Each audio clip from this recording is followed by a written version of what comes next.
Hello everyone. So today we are going to start our next topic related to the image security, and today we will discuss a special method that's called the BCH syndrome coding for steganography. So that method was designed for advanced steganography by using the something else than Hamming code. So, and in this topic today, we are going to discuss BCH syndrome coding. So, for that particular topic, there are two papers. So, papers presented by our team.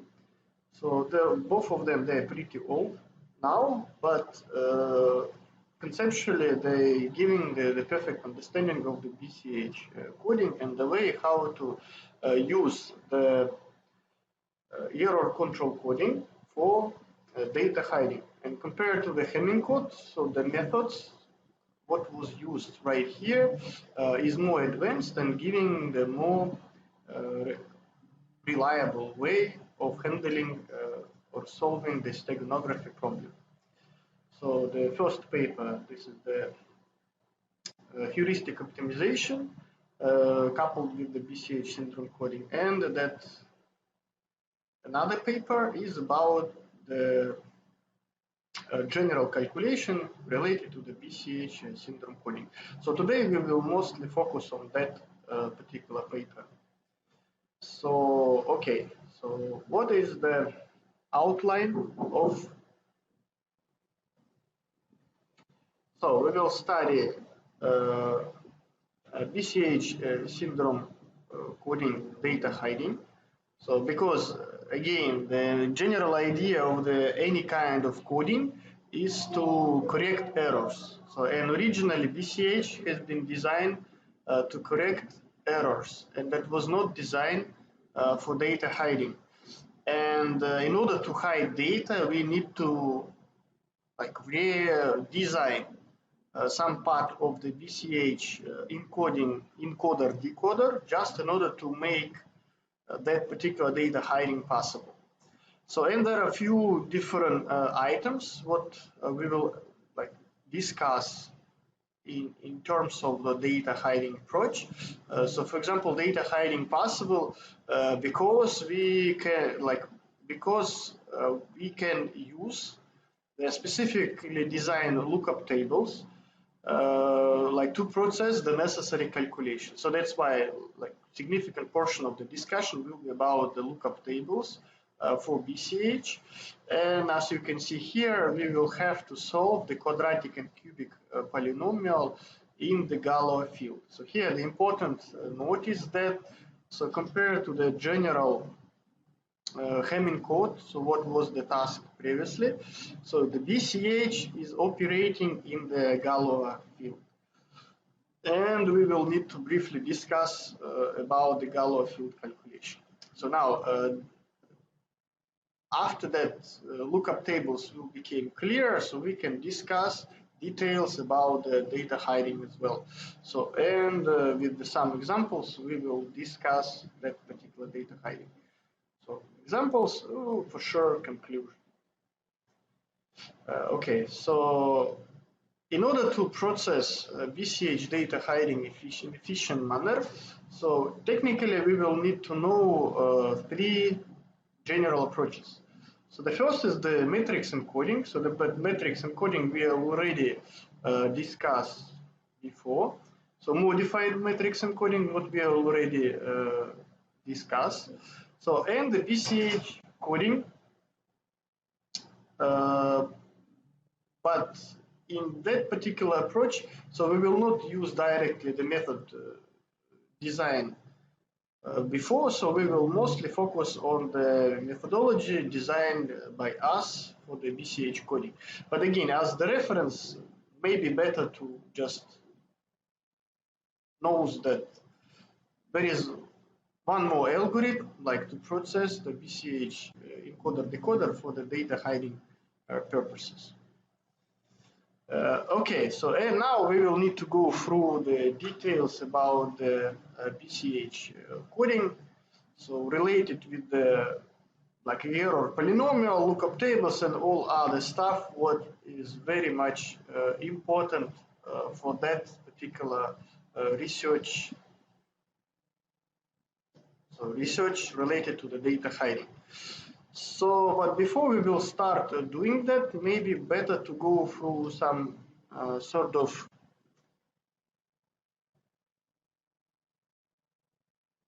like specific work, specific exercises related to the general Galois field calculation. So after that, that will be much clearer the stuff what will be presented later. Okay, so in order to start discussing the GF, so we need some introduction. So the Galois field, this is the specific way to process the arithmetic operation. So what does it mean? Okay, see, technically, so we can separate the arithmetics what we have now into the normal arithmetics what we are using every day and we are very much familiar with the specific arithmetic which is known by a very limited number of persons. So the Galois field, this is nothing else as that particular second portion of the arithmetics. Okay, so now normal. So the normal,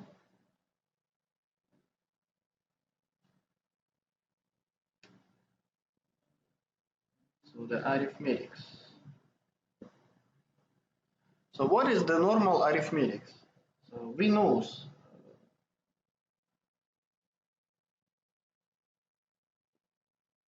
summation, like A plus B equals C.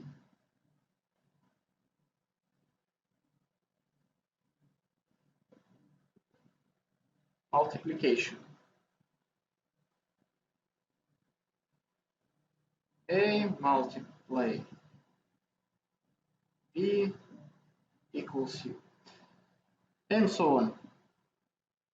So technically, if we know summation and multiplication, we can confirm that that set of arithmetical action is nothing else as arithmetics. So actually, where is the specific definition of the like how to define? So what is the difference in between one calculation and another calculation? So where the calculation will be processed differently. So what is the difference? See, here I do have a summation, like A plus B equals C. Very trivial. 2 plus 3 equal 5. Now, 7 plus 12 equal 19. So, and so on. Okay, now, what is the arithmetics different from that particular part? So, in fact, the same operations what I will process in the Galois field, like 2 plus 3, that is not always 5. That's why that arithmetics called special arithmetics. So and like 7 plus 12 is not always 19. So and in order to understand why we do have this, so now we need some extra discussion, and that discussion will be partially related to the objects what we are talking about.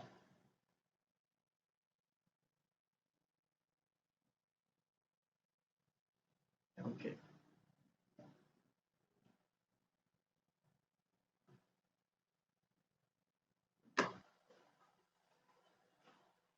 Okay, so now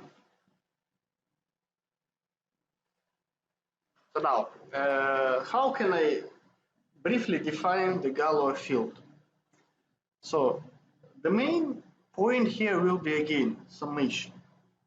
So in order to define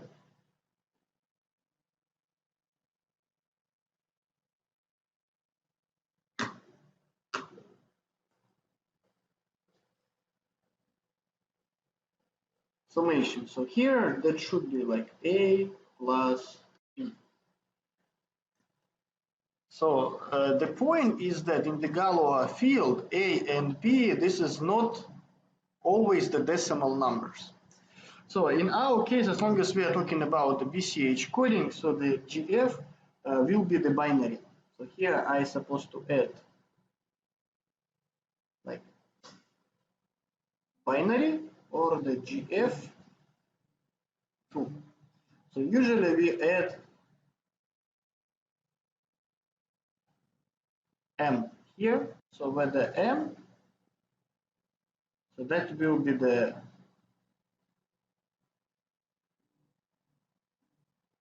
GF size. So what is the size that we can discuss? So as long as this is the binary case, so that each number A or B will be presented binary. So see here we do have 2 plus 3. So if my A equal 2, so means so my A binary will be what? 1, 0. So B equal 3. So means that my B binary will be 1, 1. Okay, so now I want to do the A plus B. Or that will be 1, 0 plus 1, 1. So in fact, we can use the formal rules of processing the summation. So the first of all, we must remember what is 1 and 0 here, isn't it?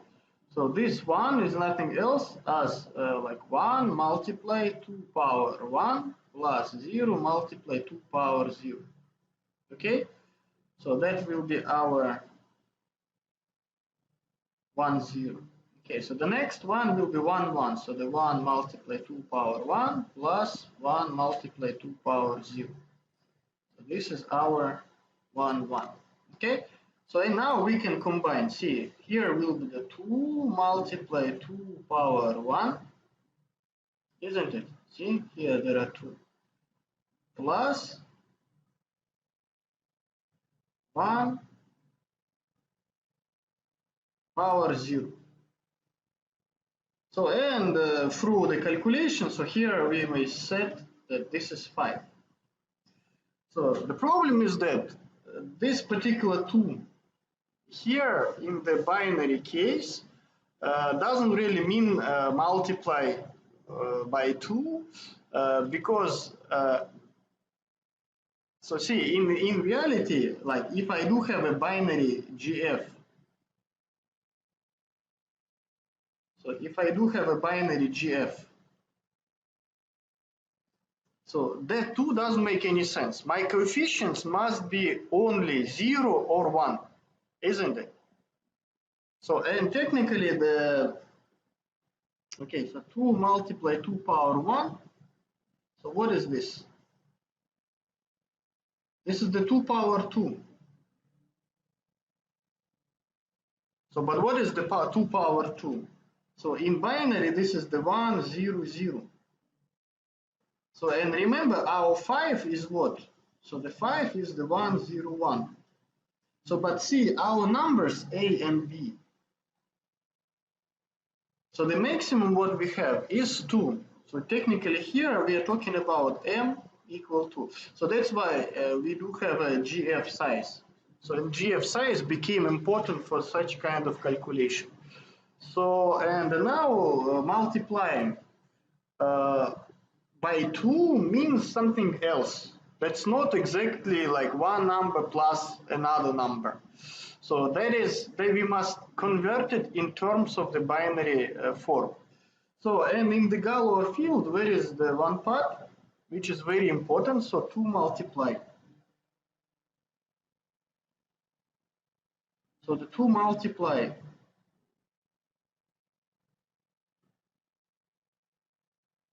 some numbers like 2 multiply A will become 0. So this is the some kind of extra rule for Galois fields. So, and in terms of the m equal to, so if we do have m equal to, so if I do have that situation, so the a plus b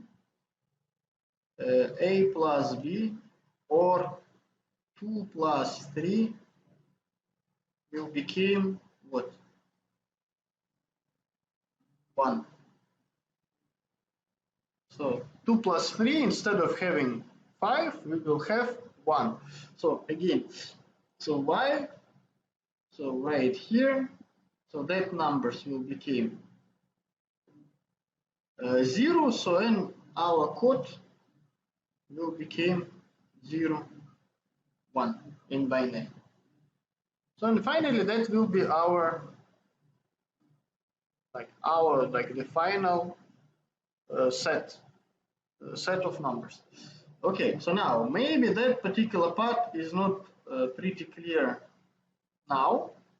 So especially that particular part. So y multiply by 2 have that particular issue. So let's go to something else. Actually, when we are talking about the Galois field, especially binary fields, so another important issue what we need to discuss is something that's called the polynomials.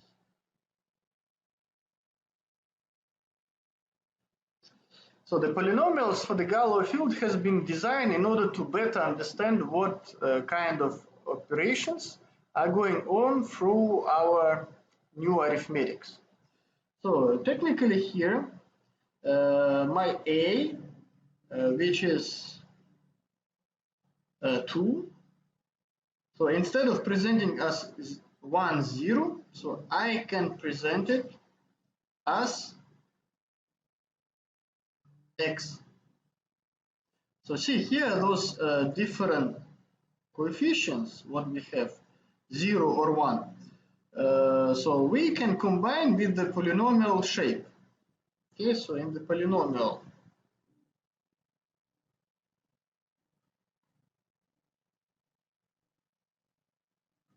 okay, so here that will be x, so that will be 1. Let's do it in a different way. So I do have a different degree of 2, isn't it? So 2 power 0 is 1, 2 power 1, 2, 2 power 2, 4, 2 power 3, 8. And we can continue. So that particular different degree of 2 I can set up as x power 0, x power 1, x power 2, x power 3. So that's why instead of holding the 1, 2, 4, 8 and so on, 2 power 0, 1, 2, 3, so instead we can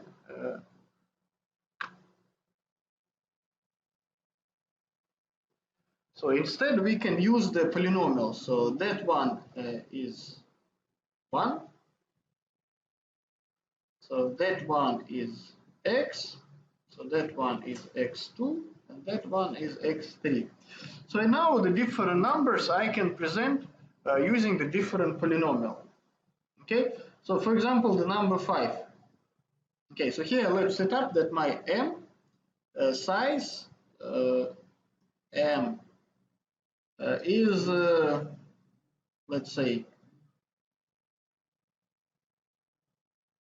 4. So size 4 means that I will handle like 4 bits.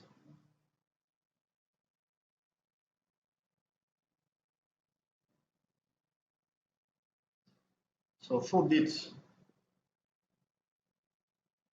So the 4 bits, 4 numbers. Okay, so 0, 0, 0, 0, this is 0. 0, 0, 0, 1, this is 1. 0, 0, 1, 0, this is 2. And so on. So and I can handle the different numbers here. Okay, so now number 5. 0, 1, 0, 1. This is my number 5. Okay, so now using that, so that part, so how can I present number 5? This is our x squared, and this one, this is x squared, this is 1 plus 1.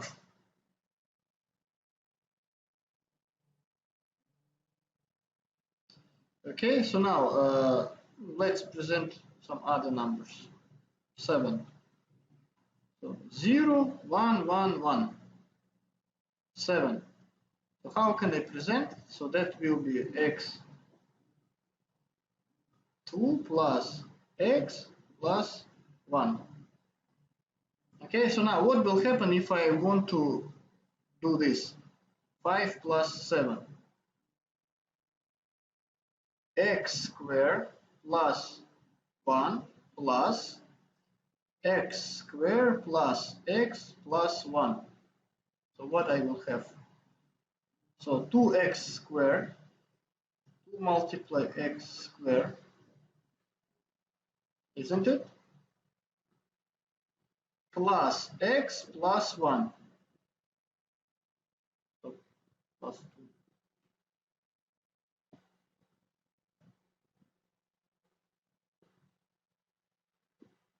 So 1 plus 1.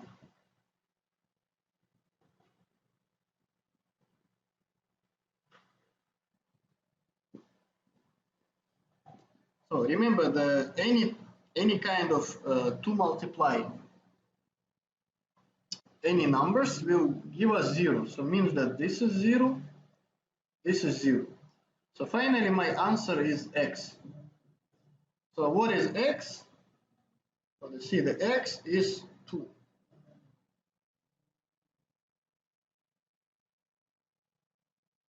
X is 2. So, and we have a very funny case. 5 plus 7 equal 2. So this is the calculation in the GF 2 power 4. So remember that case.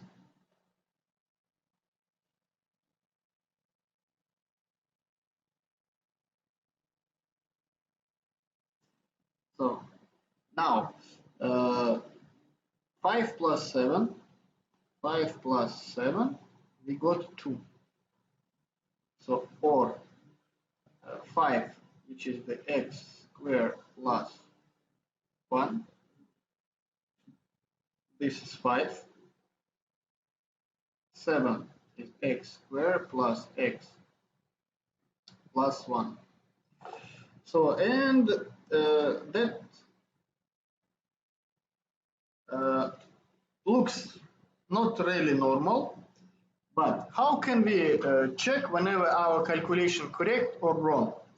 So, okay, so here let's again play with some normal arithmetics, like 5 plus 7 equal 12. So now how can I verify that this calculation is correct? So 12 minus 7 equal 5. 12 minus 5 equals 7. So if I do have summation, so I always have operation which can reverse my calculation. So, and with the summation, I can use the subtraction, and technically that's proof that my summation was correct. So here for the Galois field calculation, I also need to perform something similar to power 4. So now, okay, I need subtraction. So here we implement subtraction and we got the case. So in the Galois field, the subtraction is same as summation. Okay, so now I need to do what? So if this is the A, so A plus B equals C. So what do I need to do? So the A C minus A I supposed to get B, C minus B I supposed to get A. Okay, so now if it is summation, so means that I will need to do this. C plus A equal B, C plus B equal A. Let's check. Remember, what is our C? 2x. Okay, so now let's do this. C x, isn't it, plus A. Okay, let's, this is C, this is A, this is B.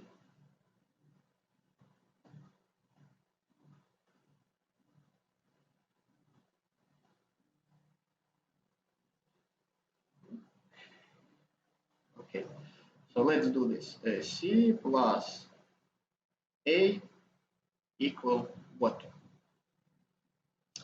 C is x plus A. A is x square plus 1. So there is no any intersection. So and what I will get? X squared plus x plus 1, which is like this is the polynomial shape in binary 1 1 1, binary decimal 7. Okay, so means C, so here C which is 2 plus A is 5,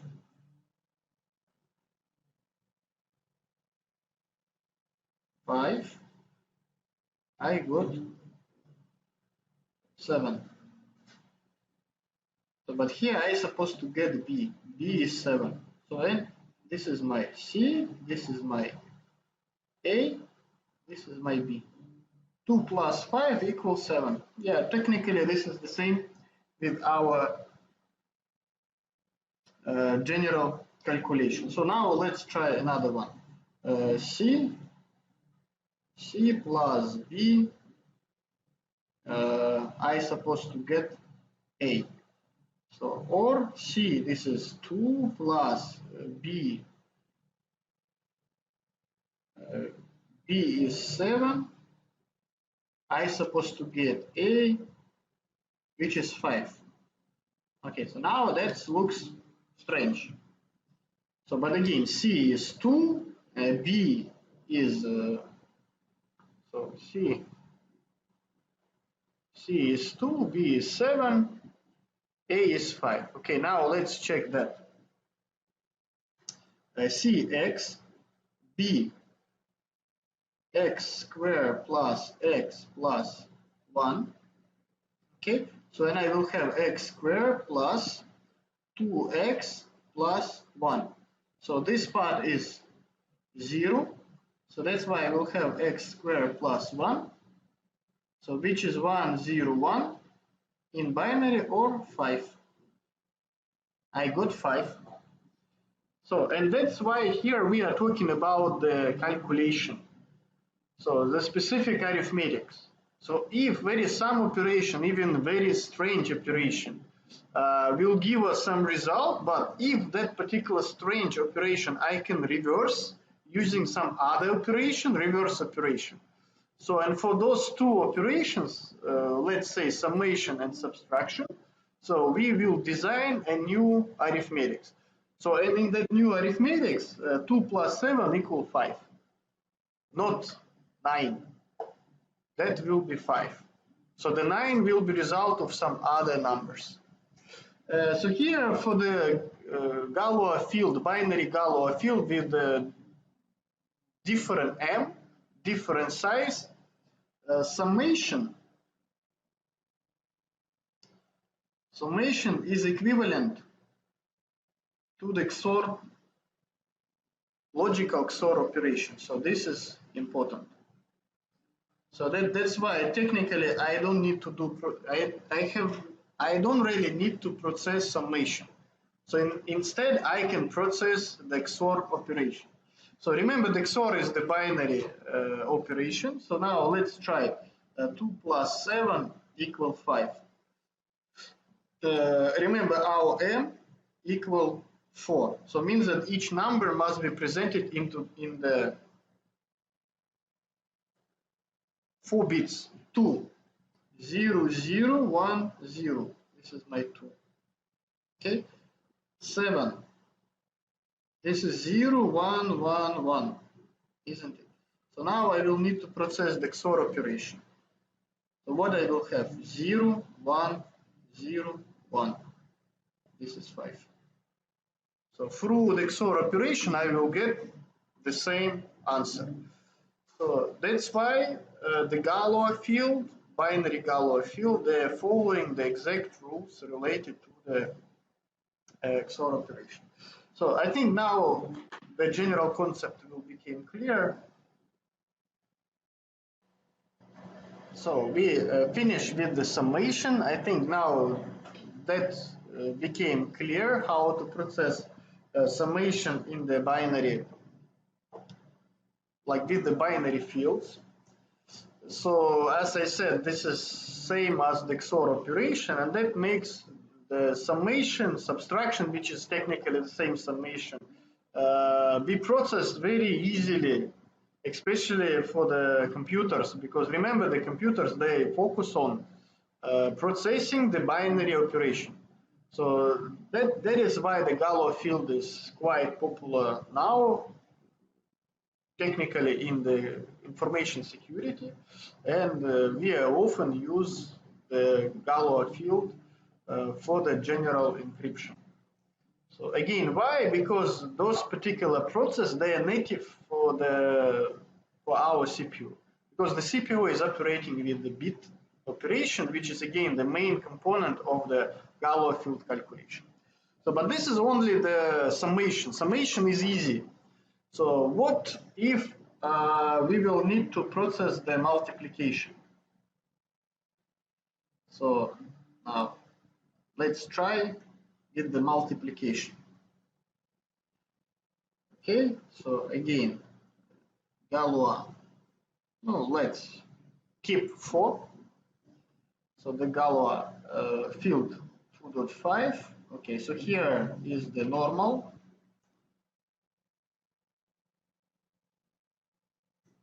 Normal arithmetics, and let's multiply a few numbers. Okay, and here let's say that I want to multiply 5 and 4.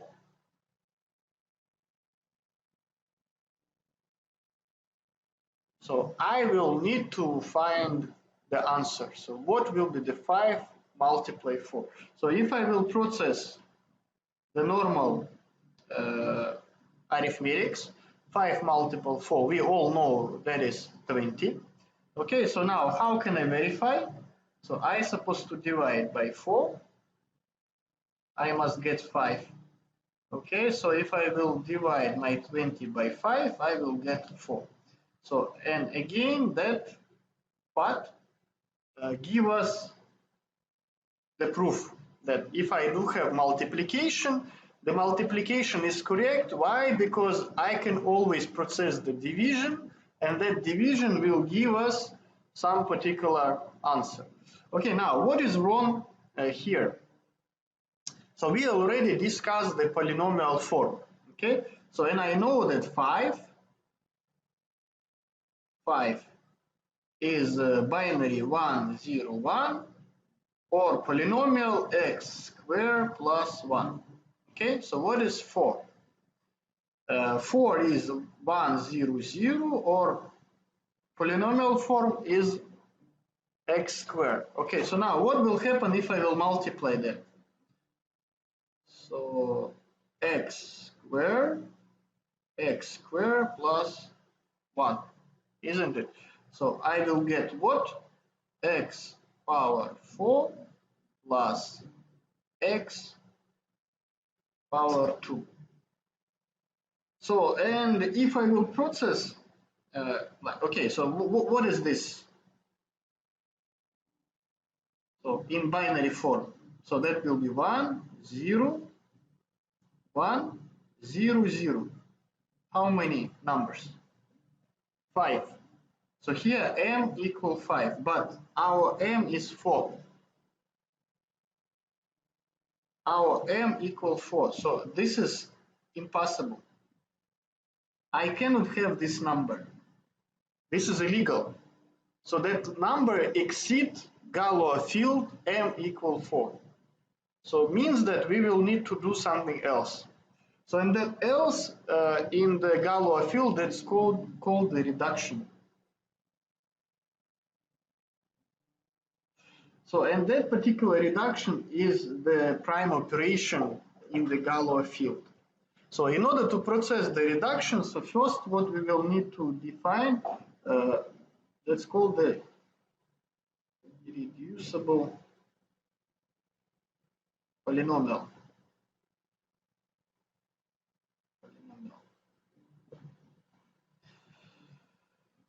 So what is the irreducible polynomial? So irreducible polynomial is the base for our calculation. So actually here, if we will go Google, so and here we will write irreducible polynomial.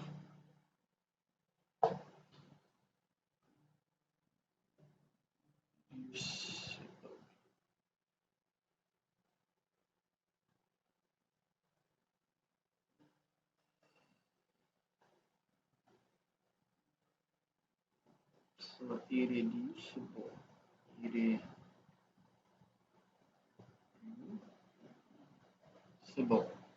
So irreducible polynomial. So here, so irreducible polynomial.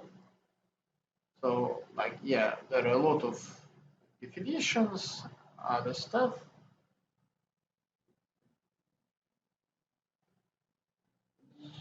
Yeah, okay, so I think we need it for the Galois field. Okay, so maybe better to just go Google. Yeah. GF for reducible polynomial.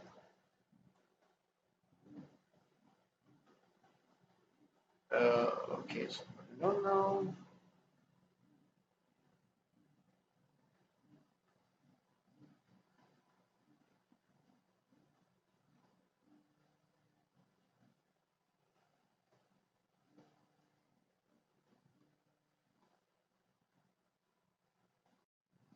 Yeah, that is the polynomial what we are looking for. So now we need the set of the irreducible polynomial.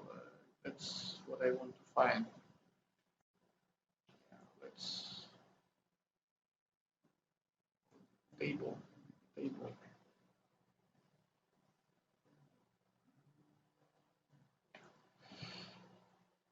That one.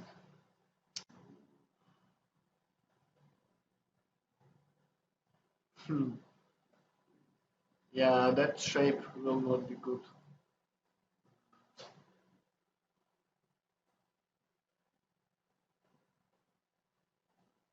Yeah, okay. So that's what we want. So this is our like m, the length. So and for different length, we do have a different irreducible polynomial. So actually that's yeah, doesn't really much. So we need n equals 3. So with the 3 for the 4 bits. So that will be our case. So we need irreducible polynomial with the degree of 4. So that particular degree will balance our calculation. See, technically there are how many? 1, 2, 3. 3 different irreducible polynomial for n m equal 4. So we need only one so to process our calculation, and let's use the first one. Okay, so the irreducible polynomial, so we can call it IR. So that will be the x4 plus x plus 1. As I said, that particular irreducible polynomial will balance our calculation. So now, how can I use it in our application? So see, I got this particular number, x power 4 plus x power 2. And as we mentioned, that turns into the m equal 5. It needs 5 bits, but I do have only 4 bits to present. That's why the x power 4 does not exist right here. So, and what I need to do is to divide one polynomial on another polynomial. So my answer is x4 plus x2. Okay, so now I will need to process the reduction. Reduction over the x4 plus x plus 1. So this is our irreducible polynomial. Okay, so now how can I process? See, the first, it match each other. So that's why the reduction will be very simple. So I will place 1 here. So it will be the x4 plus x plus 1. Okay, so and here I supposed to process the subtraction. But remember, the subtraction is nothing else as the XOR operation. So x4, x4, that they will cancel each other. So I will have what? X2 plus x plus 1. So that will be our answer. See, that particular answer is less than, now it doesn't have the 5 bits, so it has only 3 bits. So in binary, this is the 1, 1, 1, and this is our number 7. So it is very funny, but in Galois field, 5 multiplied 4 will be equal 7. Okay, so now we need to verify whenever that calculation is correct or not. So what we can do, so now I need to divide, isn't it? So 5, stop, not 5. So just to make the case clear, so A multiply B equals C. So in order to verify, we will need to do the C divided by B equal A, or C divided by A. I supposed to get B. Okay, so now if I will translate that particular parts into the calculation what I am doing, so that will be what? 5 multiplied 4 equals 7. So now 7 divided by B 4, I supposed to get 5. 7 divided by 5, I supposed to get 4. So if I can do that, I can prove that my calculation, my multiplication is correct. So the problem is that how to process division in the Galois field. That is another big issue.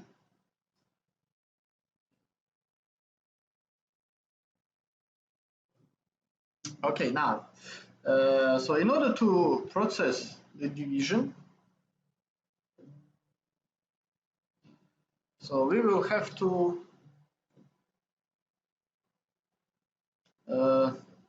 discuss that particular operation this way. Okay. Assume that I do have number A. So what will happen if I will divide this number A by A?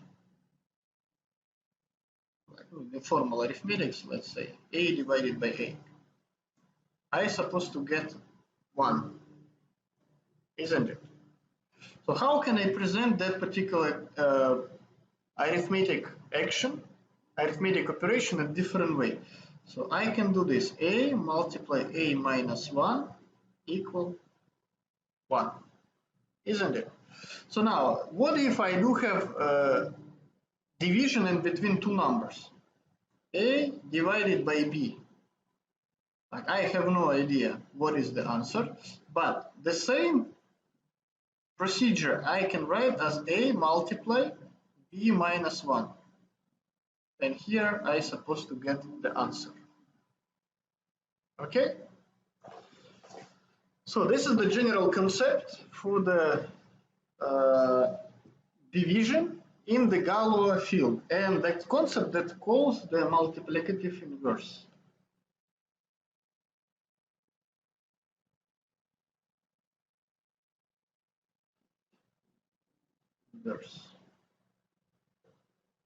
So what is the multiplicative inverse? So technically this one. Instead of dividing, I can multiply by some other numbers, which is my inverse. So what is this, and how to process that particular part? Okay.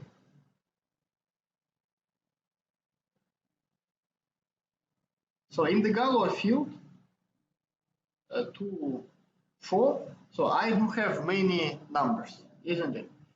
So 0, 0, 0, 0, which is 0, 0, 0, 0, 1, 1, 0, 0, 1, 0, 2, 0, 0, 1, 1, 3, 0, 1, 0, 0, 4, until last one, 1, which is 15. Okay, so now for sure, like, assume that this is a, and here I want to find the a minus 1. Okay, so if I will multiply those two numbers, I supposed to get 1.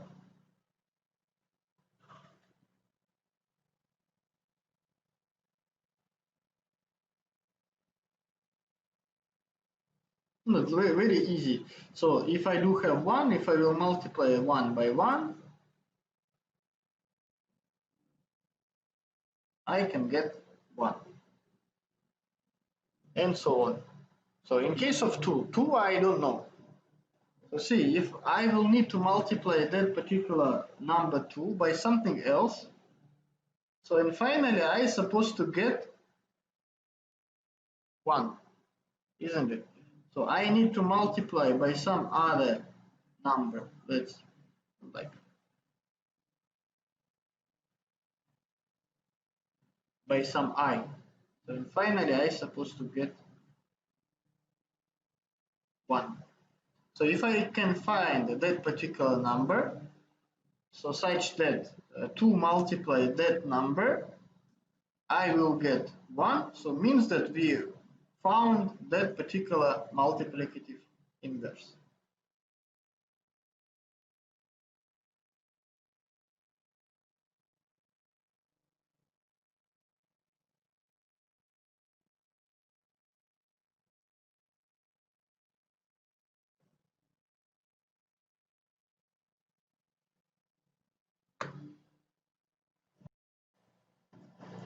Okay, so in order to understand what is the inverse in the Galois field, so here where is the method.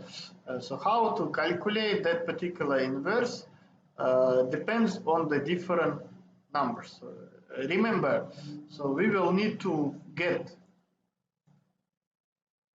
the answer.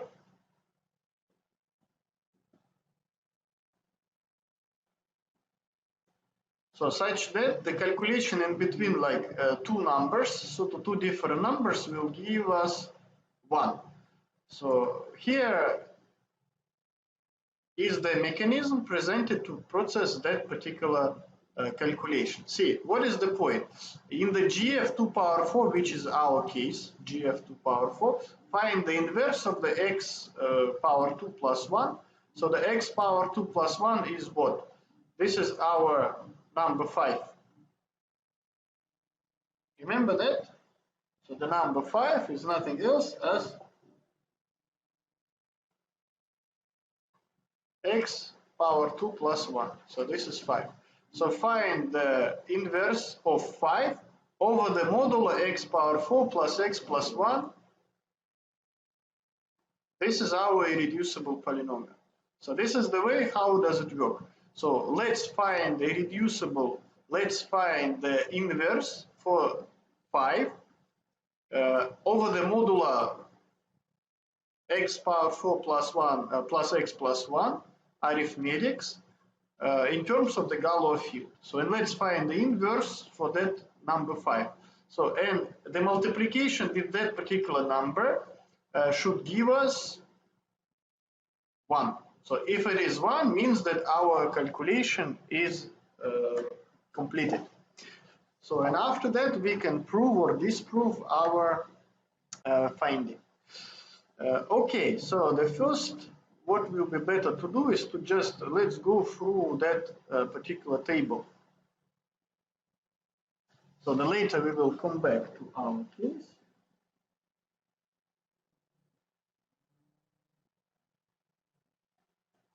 Okay, so now, so what we are doing, I want to find inverse, find inverse of x power 2 plus 1, which is 5, 5 over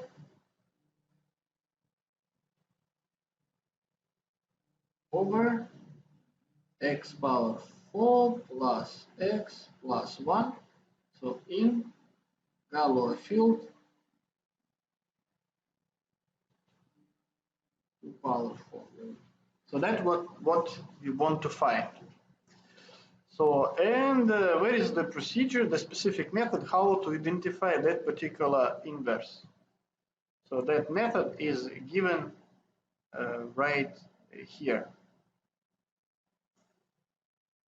Okay, so here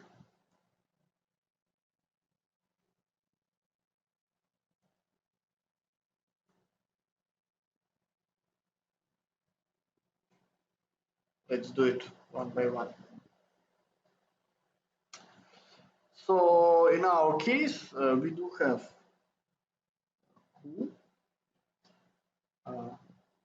R1, R2, R. So the concept of that particular calculation, it's called the extended Euclidean algorithm for the Galois field calculation. So now, what do I need to do? See here, there are R1, R2. So the R1, so the R1 will be our inverse.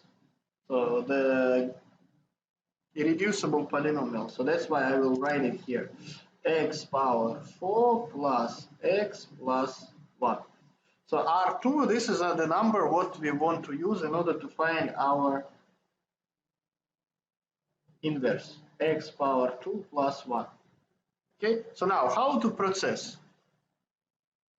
So technically what I am doing here, I will divide my R1 by R2. So I will need to divide R1 by R2.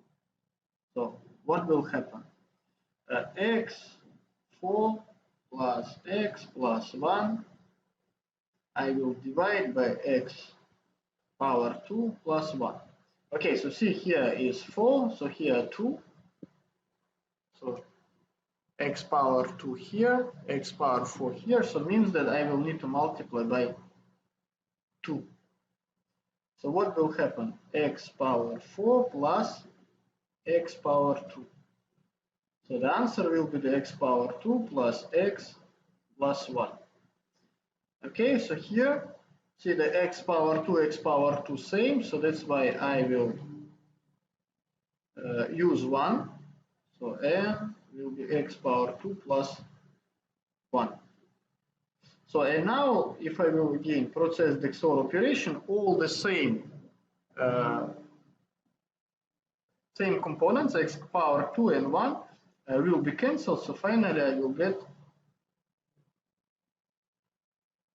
only x. So how can I present that? So x multiply x power 2 plus 1 equal x power 4 plus x plus 1. So that what we just find right here. So and what exactly we will need to do? So the x, see that particular number. So this is something that's called the quality q. So and we do have that particular q here. So that's why I can write down here x2 plus 1. So that particular number, this is the r or remainder. So an x will be presented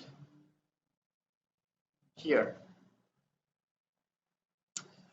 Okay, so and now, so what we will need to do? So according to the extended Euclidean algorithm, so we will have to process that calculation several times.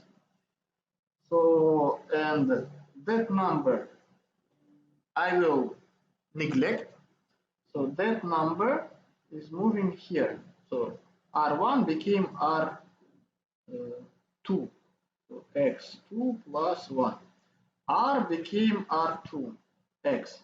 And I will need to repeat it again. So here we can avoid, we can skip division.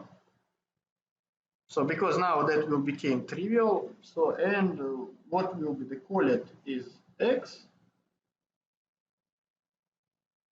The remainder is 1. Okay, why? Because now I can set up. So if I will multiply, okay, so here it should be plus remainder. So here is not really correct. So here that should be x plus. This is our remainder.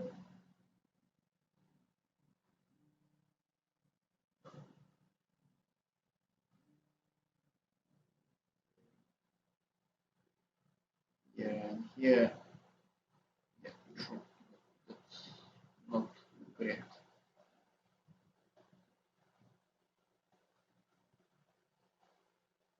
So actually, this is R1, R1. So R1 must be remainder plus wallet multiply R2. The remainder is x, wallet is x squared plus 1, R2 is x squared plus 1. Okay, so that became correct. So similar, I can process that calculation for our case. So again, like R plus Q multiply R2 equal remainder. So 1 plus Q is x, R2 is x, and that is our x2 plus 1. So those numbers. So and okay, there is one more. What we can do? X coming here, 1 is coming here. So and the calculation will become Q of x 0, and actually our calculation will be a process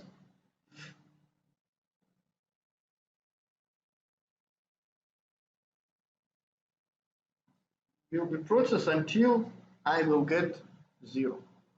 So once the 0 appear in our calculation, so we stop our calculation. But actually the most important part is coming here in the second part of our table. So here there is the procedure with the numbers t, because that numbers t will give us the inverse. Okay, so I do have t1, t2, and t.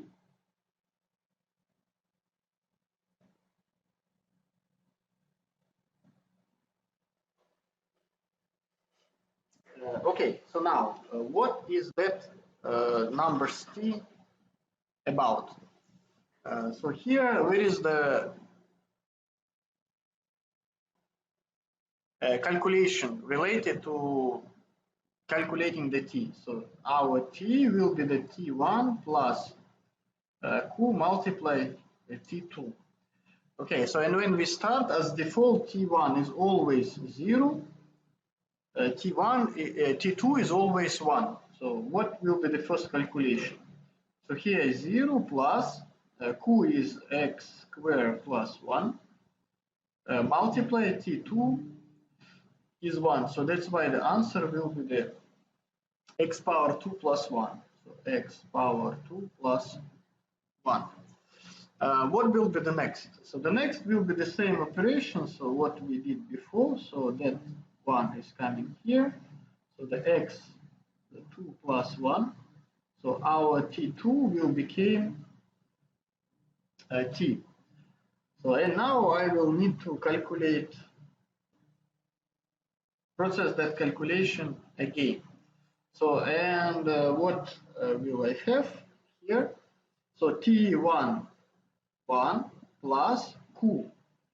Q is x.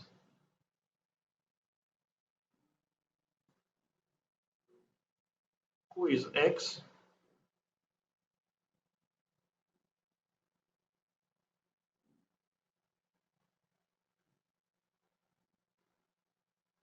Q is x. Okay, so here multiply. What multiply t2? T2 is x2 plus 1. So and finally we will have x cubed plus stop.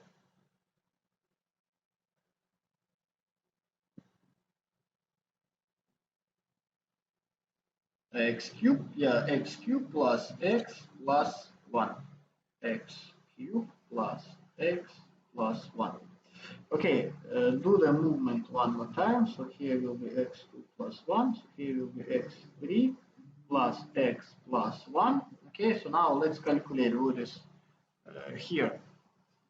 So I will process that calculation again.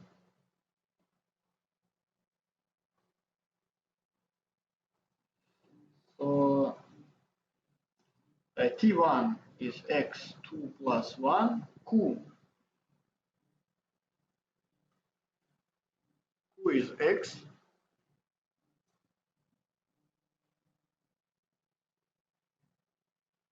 So here x.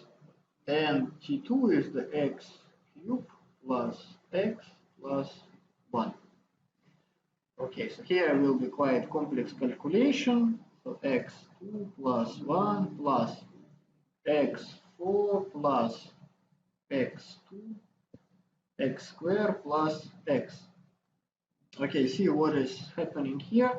I can cancel x2. So finally I will have x4 plus x plus 1.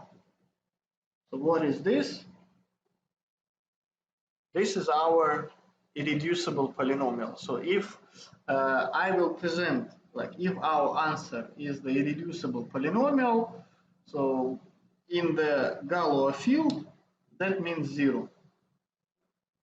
So if I will get exactly the number, exactly the same as the irreducible polynomial, so that is 0. So and once we got 0, so means that our calculation is finished, and this number will be our inverse. So this is inverse.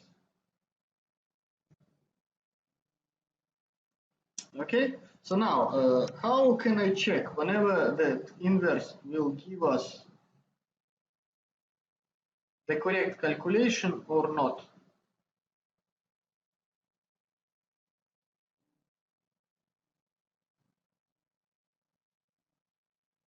So we will need to process the calculation, isn't it? So now proof.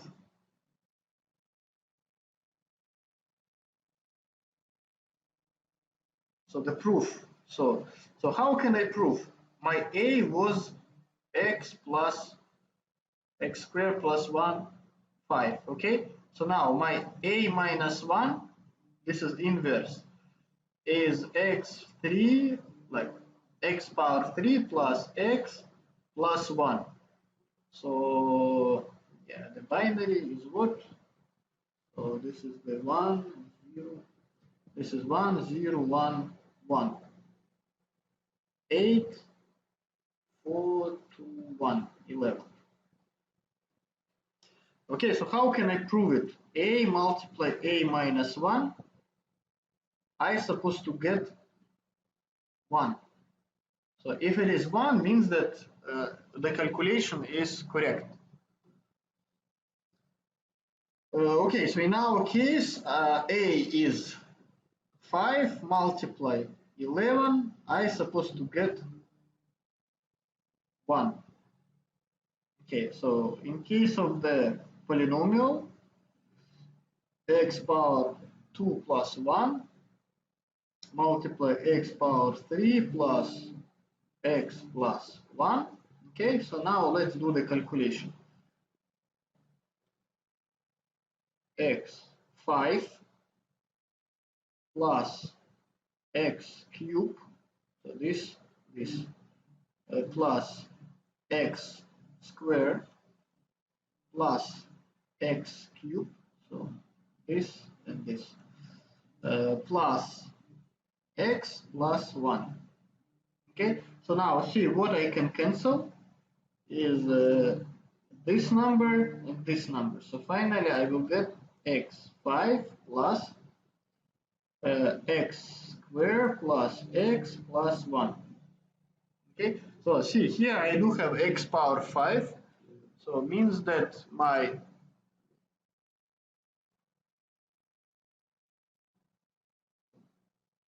I supposed to process the reduction. Okay, so in my reduction over the irreducible polynomial is the x4 plus x plus 1.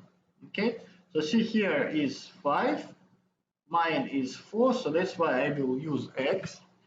So if I will multiply it, so it will be the x5 plus x squared plus x.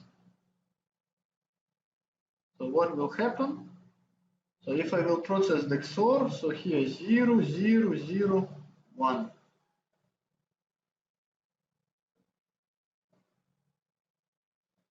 So means that A, so number A multiply inverse of A, which is 5 multiply 11, will give us 1. So and that is proving that our inverse is correct, and we can use that particular knowledge in order to get the numbers.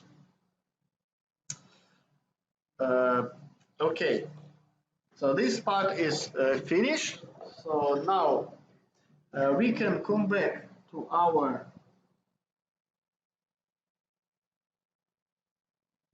the first calculation.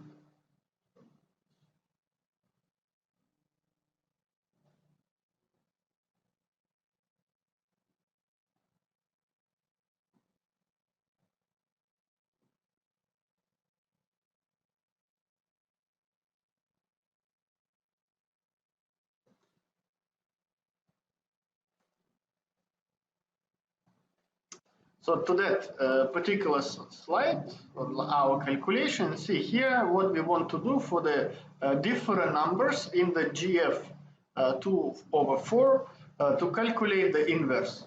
So technically what we did for the number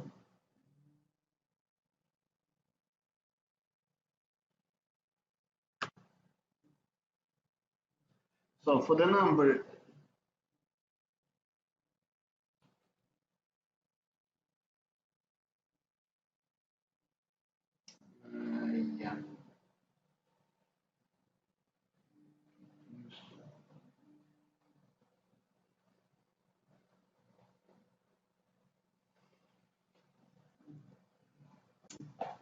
Okay, so here in the GF 2/4, So if I want to process the inverse completely, so all numbers 0, 0, 0, 0, 0, 0, 1, 0, 0, 0, 1, 0, 0, 0, 1, 1, 0, 1, 0, 0, 1, 0, 1. Okay, so and that will be our table. Okay, so here, where is the binary numbers from 0, 0, 0 until 1, 1, 1. So for the each of that numbers, we know the numerical form 0, 1, 2, 3, 4 until 15. Okay, and now for the each of those numbers, we can also present the polynomial form. So and right here, I supposed to make an inverse. So inverse. So for the each number, I supposed to get an inverse of our numbers. So, but how can I do that? So definitely I don't want to just like manually calculate that particular numbers. So instead we can use MATLAB.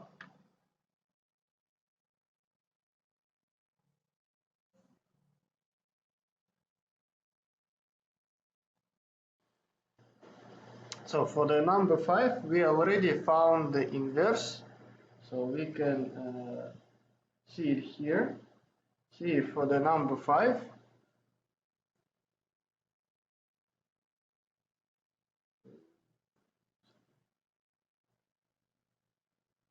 So for number 5, we already found the inverse.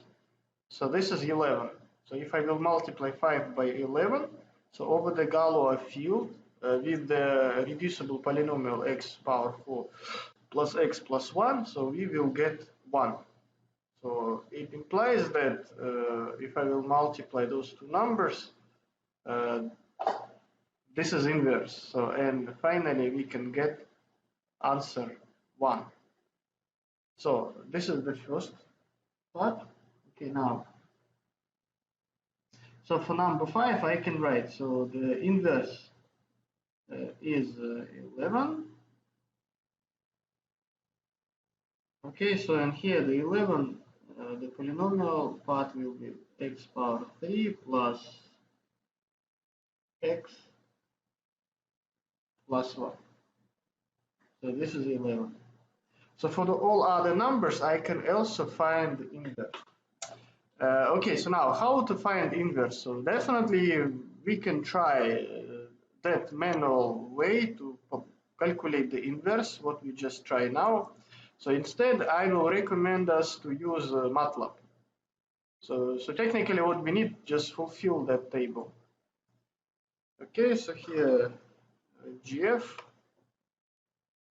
So this is a way to call Galois field. So, but Galois field does not exist in my implementation, so means that I will need to download it. So here I will need to insert the MathWorks account and password and log in and download the communication toolbox. Okay, so just install. Continue.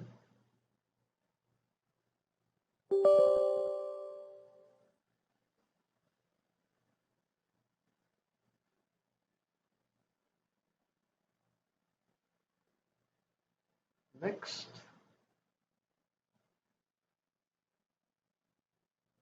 Agree.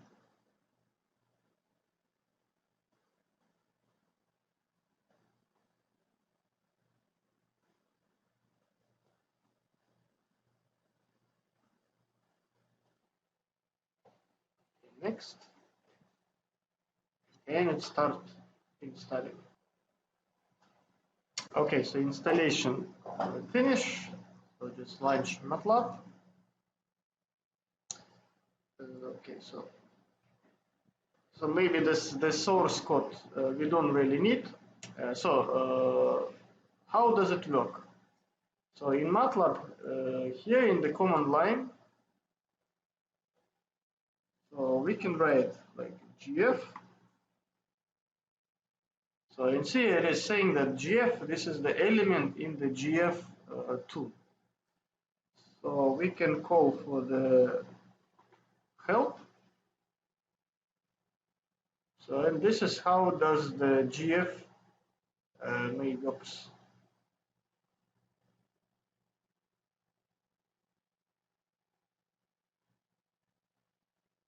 Okay, so that's what we need.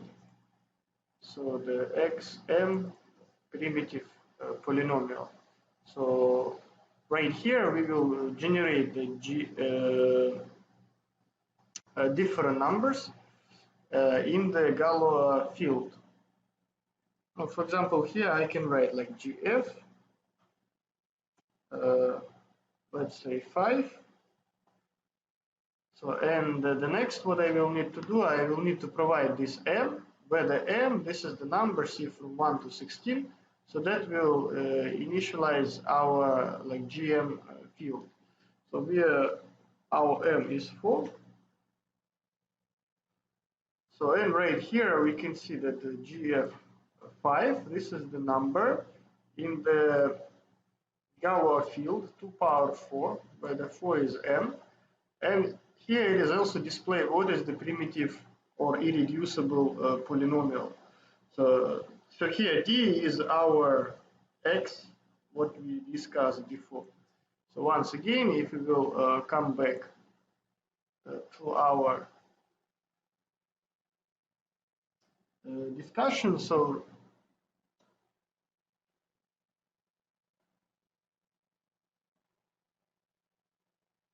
in our previous discussion, see here our primitive polynomial was x power 4 plus x plus 1.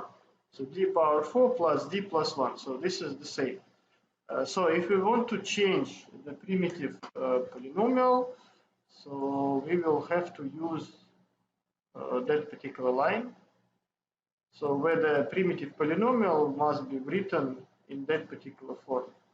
So see, if I want to d3, d2 plus 1, so that will be 1, 1, 0, 1. So technically the binary form of that binary coefficients to identify our irreducible polynomial or primitive polynomial. Okay, so how does it work? So how can we use MATLAB here? So remember, my A was 5. So in here I can call it like GF 5, 4. So that will identify A as the 5 in the Galois field. So now my B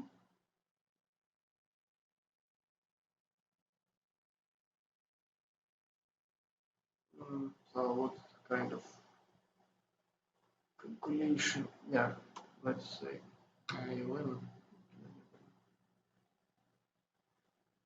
So we process summation before. Yeah, let's see.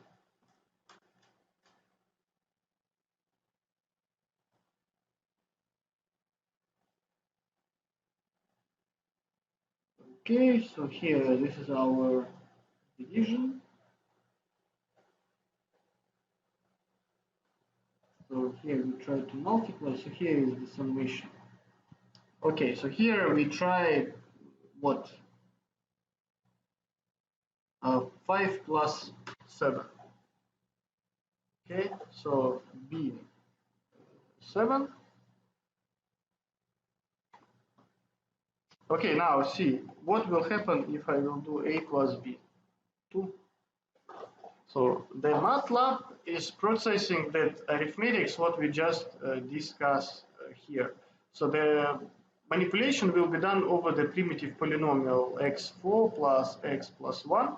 So the same what we use. For the summation, as long as this is the XOR operation, so here the primitive polynomial will not make any difference. So the difference will be with the multiplication. So and So for the multiplication, so see here what we are doing, I am trying to multiply 4 and 5. See here, like 5 multiply 4, I supposed to get 7. Let's try this. So now the b instead of 7, I will call 4. Okay, so now let's do a multiply b. And we got 7. Okay, so this part is done. So for sure that must work in the same similar manner. So the all numbers must be the same and meet like practice what we are doing in MATLAB and the theory what we just discuss right here. So the more interesting part is how to process that division and verify. So if I can divide 7 by 4, I supposed to get 5. And the way is how to get that particular number. Okay, so coming back here. So in that particular page, we want to make the inverse for the all numbers in the Galois field. How can I use MATLAB and do the same? So technically, I do have a numbers like for 0, maybe better to do it for 1. We can identify a numbers. Let's say A will be the set of numbers in the Galois field starting from 1 until 15. 15 in the Galois field 4. So you can see here, so the A will be the array of elements 1, 2, 3, 4, 5, and so on. Okay, so now for the each A, let's find inverse. Okay, so the MATLAB, yeah, cannot process like entire array, but if I will call element, so one by one, so that will start. Okay, so here I start from 1. So, and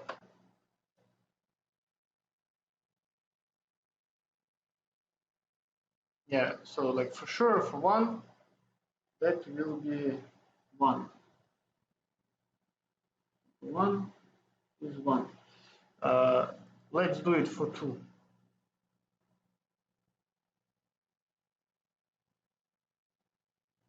Okay, A to 2. So, and let's make inverse. Inverse is 9. Okay, so 9 is what? X cubed plus 1. Okay, now how to prove that 2 and 9 will give us 1. So now I need to multiply 2 and 9 in the Galois field. Okay, let's say A is 2, GF 4. Okay, now B, or let's call it like inverse, A inverse, GF 9, 4. Okay, so here A2, A inverse 9. Okay, so now if I will multiply A inverse, so that will give us 1. So if I get 1, so means that it is real inverse, and I can believe that particular calculation. Okay, so now I can get inverse for 3. This is 14. 14 is x cubed plus x squared plus 1. So we can try the same. So here 3. Inverse is 14. Okay, so now if I will multiply, so here I will again get 1. So let's do it for the number 4. This is 13. 13 and 13 is the x cubed plus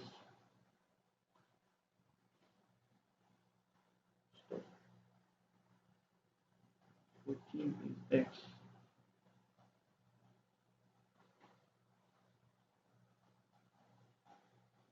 Okay, so in one by one we can continue so that particular table. So I will pause and will process just fulfill that table. Okay, so and this is our final table. So here the all numbers from like 0 until 15. So for 0 I don't really need to process that inverse because it is 0. So for 0 there is no inverse. That's why like I can skip it. Okay, so now how can we use that particular table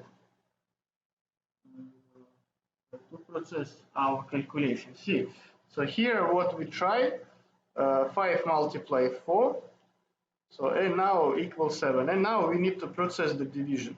So let's try that calculation. So we had example like 5 multiply 4 equals 7. So in the GF 2 power 4. So irreducible polynomial x power 4 plus x plus 1. So now, if I want to complete our discussion, so here I will need to divide 7 by 5 and I supposed to get 4. Also I need to divide 7 by 4 and I supposed to get 5. Okay, so in here, so we will need to check that particular calculation. So how does it work?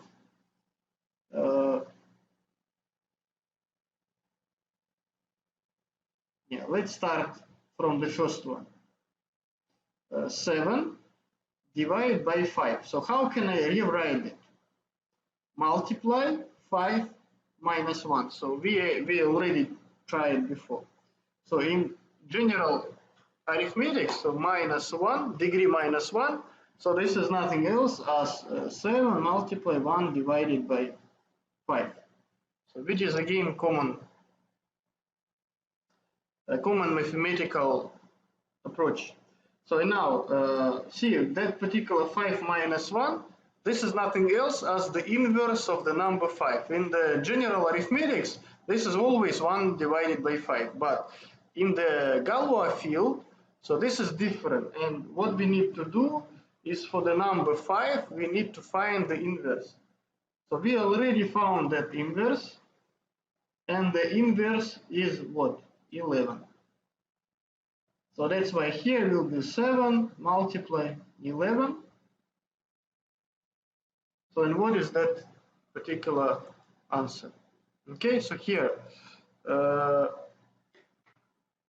let's do it like A will be 7. Stop, this is not A, this is our, okay, A multiply B equals C. So the A is 5, B is 4, C is 7. Okay, let's do this. So and here what we did is 7 divided by 5, this is C divided by A. Okay, so this is our C. A is 5.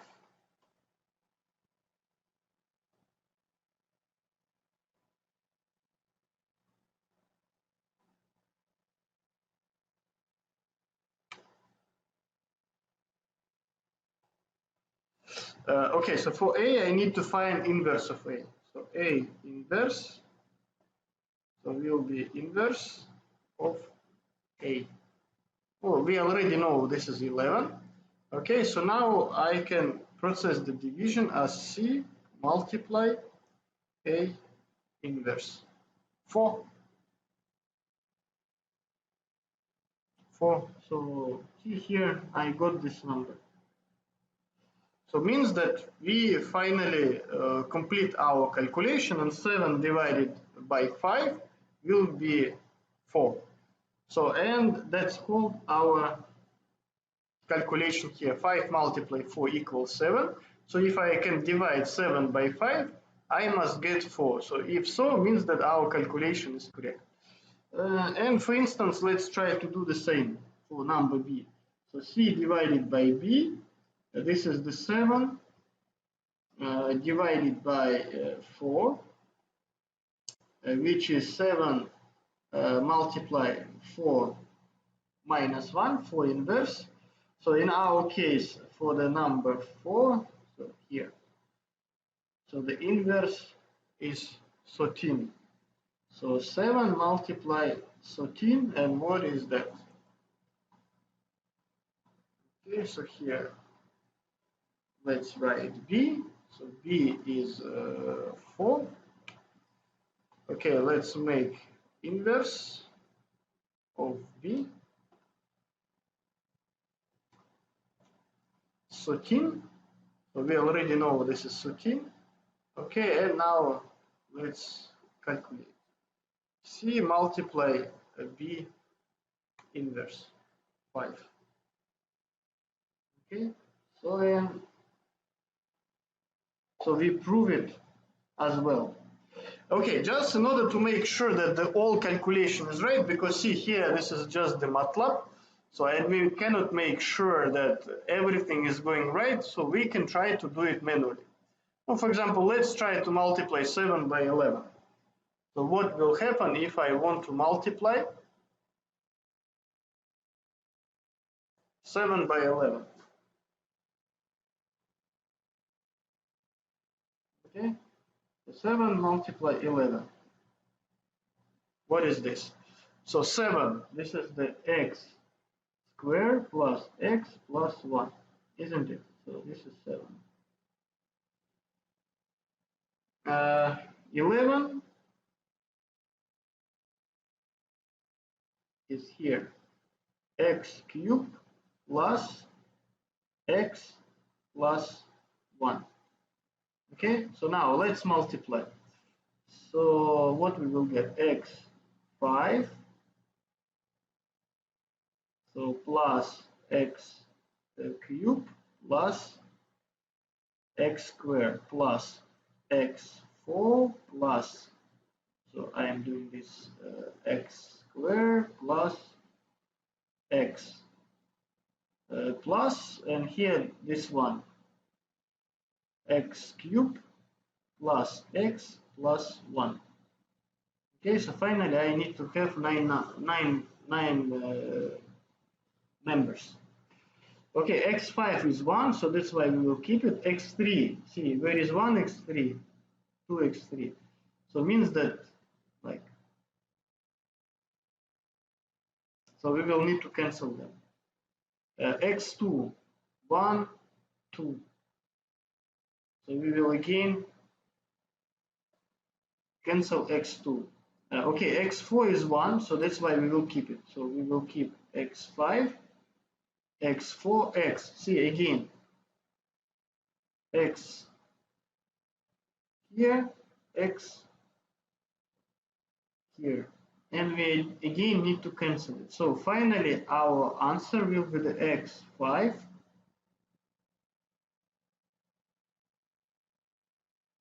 plus 1. So the x5 is bigger than degree of 4. Remember the irreducible polynomial. So what we are using here, the primitive polynomial, is x power 4 plus x plus 1. So that's why we will need to divide that particular polynomial over the x4 plus x plus 1. Okay, x here will be the x5 plus x squared plus x. Okay, so the process XOR operation here, the x5 will be cancelled, and finally I will have x2 plus x plus 1.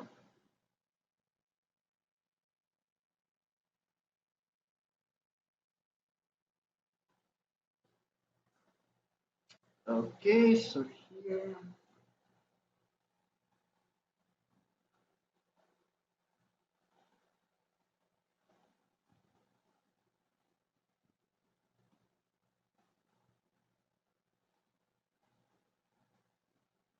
okay, we lost x4, so plus x4 plus 1 divided by x4 plus x plus 1.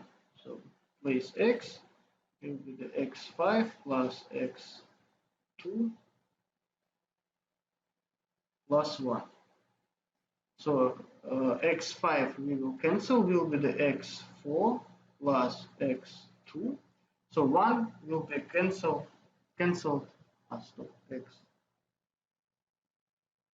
It should be x and 1.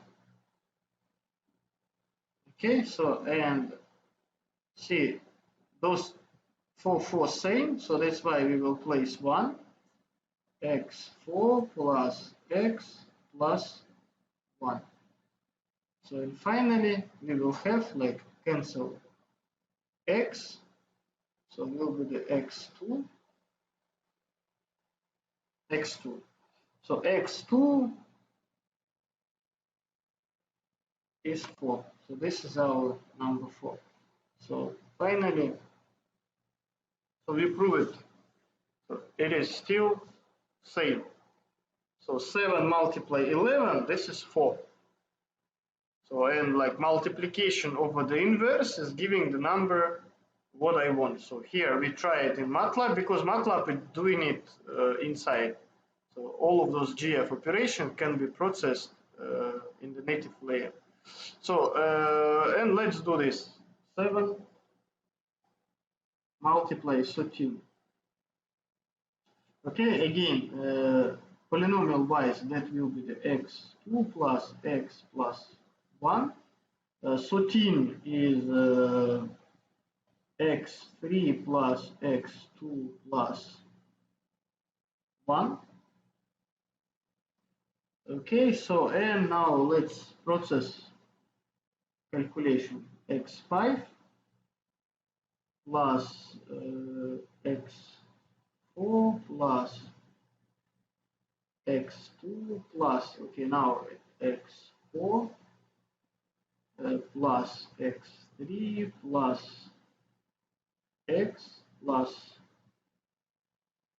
x3 plus x2 plus 1.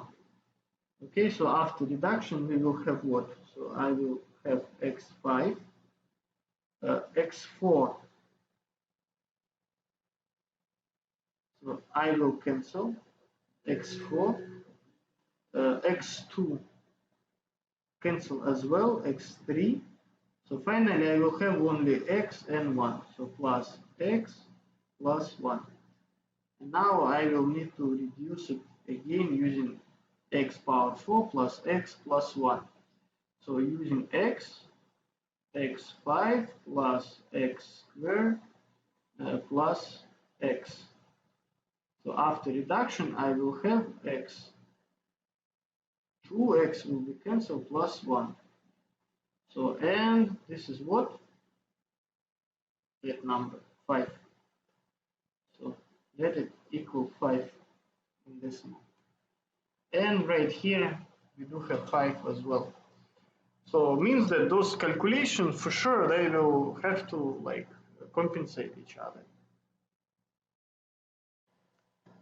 Okay, so now we discuss the few main components of the Galois field calculation. So the first of all, we discuss what is the binary Galois field and how to process the different calculation. So in that particular field. So we also discuss how to process the summation and subtraction, which is technically the same summation. At the same time, we try to multiply and divide in the Galois field. So all other operations like logarithm operation, power operation, so will be all the same based on those particular concepts what we just discussed. So for example, how to do the power 3 or power 4. So I will need to take a number, multiply it by itself 4 times, and process the reduction using that particular reducible polynomial. So we will always need to set up a reducible polynomial or primitive polynomial to handle and process calculation in the Galois field. Okay, now let's come back to our the first discussion. So because the main idea why did we start talking about the Galois field calculation, because of the data hiding using the BCH coding. So impossible to implement that particular calculation without the Galois field knowledge about how to process different operations in the Galois field. Okay.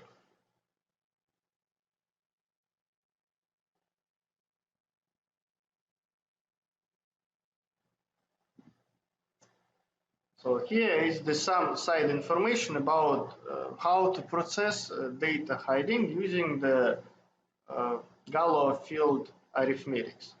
So first of all, remember that the Galois field arithmetics is the binary processing with the binary numbers, and any kind of way to present or handle different information in terms of the data hiding or processing the coefficients from the images, we will always need to link to the binary arithmetics. So technically, we can do it in a very easy manner here. How? So we all know that from the image we can get coefficients. Okay, so like from the density coefficients, I can have like C1, C2, C3, C4, let's say C7. So this is our coefficients. So from that coefficients, I can call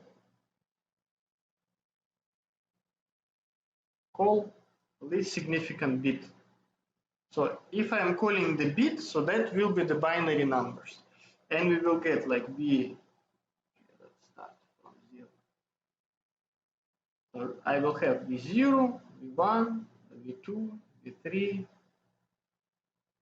V7. So that numbers can be either float or integer. If we're talking about the general JPEG, so here will be the integer number. So, but that numbers will be binary. So, and definitely we can play with the binary numbers.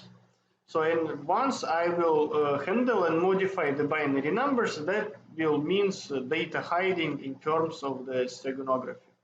So that's exactly what we want. And here, let's keep that one in the mind. So we will try to get those particular coefficients V0, V1, V2, V3 from our image, and that will be our input for data hiding.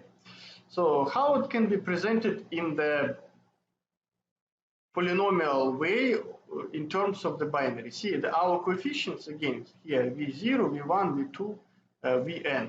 So that's exactly the same as I just displayed right here. So now, what is R? See, data hiding is nothing else as modifying that particular coefficient. So that's why here, so if this is the LSB, so right here we can write like modified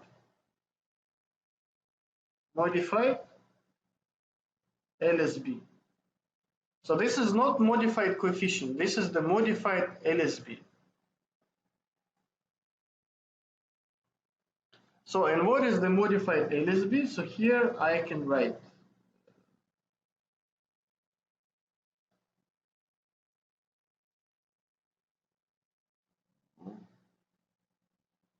right, LSB. So instead of V, I will use the character R. R1, R2, R3, R7. So it doesn't necessarily mean that all coefficients will be like modified. All coefficients will be modified. Not always we will need to modify many coefficients. Most of the coefficients will become same. And for example, some coefficients from 0 must be inverse to 1, or from 1 must be inverse to 0, and so on. So, and finally, we may have those two particular binary vectors, V and R.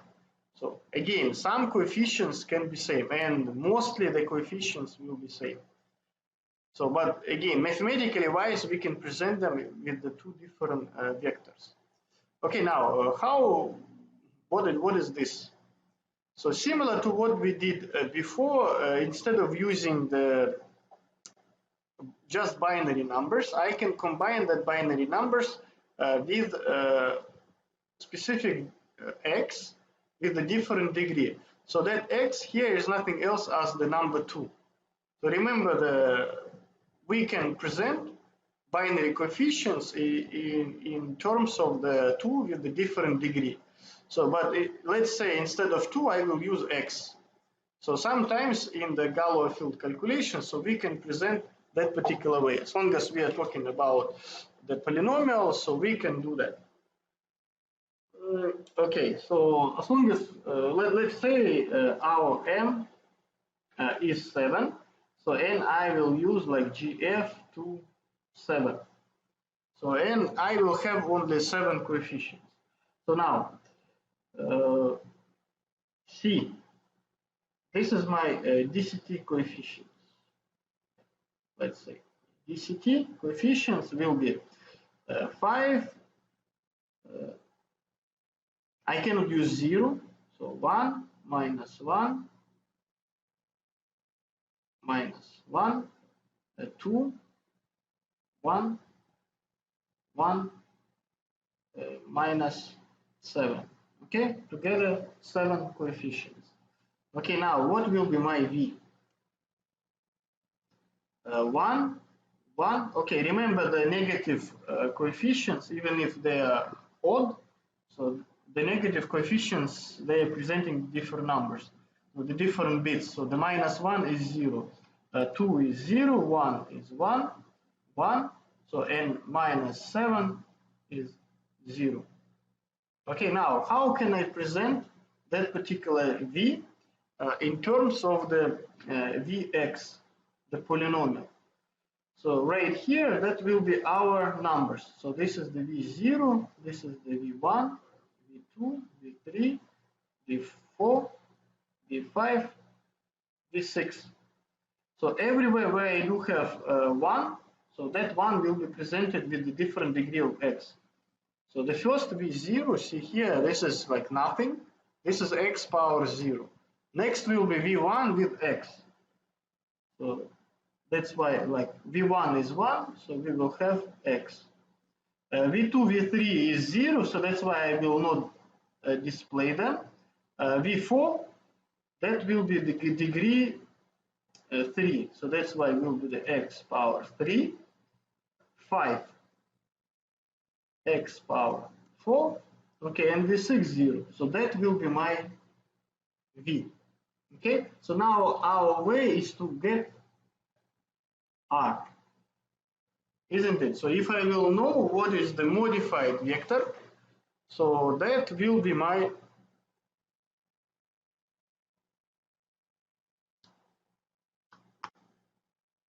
that will be my answer. So how can I get the hidden data? So if I will know the vector Rx. So and through the explanation, so here we can see that our Rx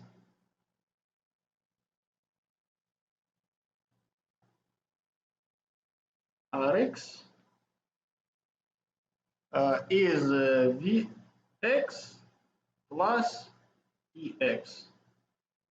So where the ex is nothing else as the error pattern. Okay, so what does it mean, the error pattern?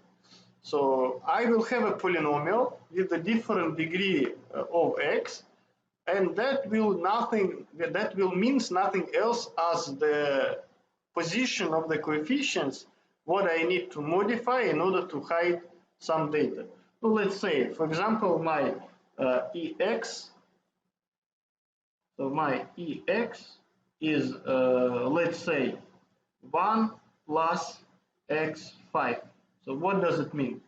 So remember, this is error. So how it can be reflected to v? So what will be my Rx? So I will need to modify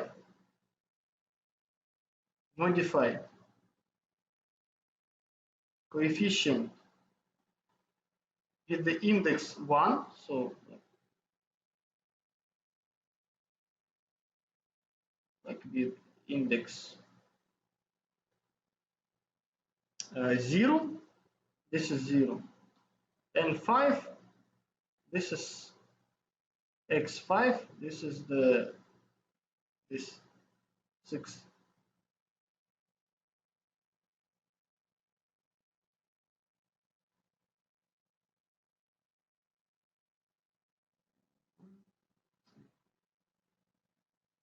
Actually here it should be 4.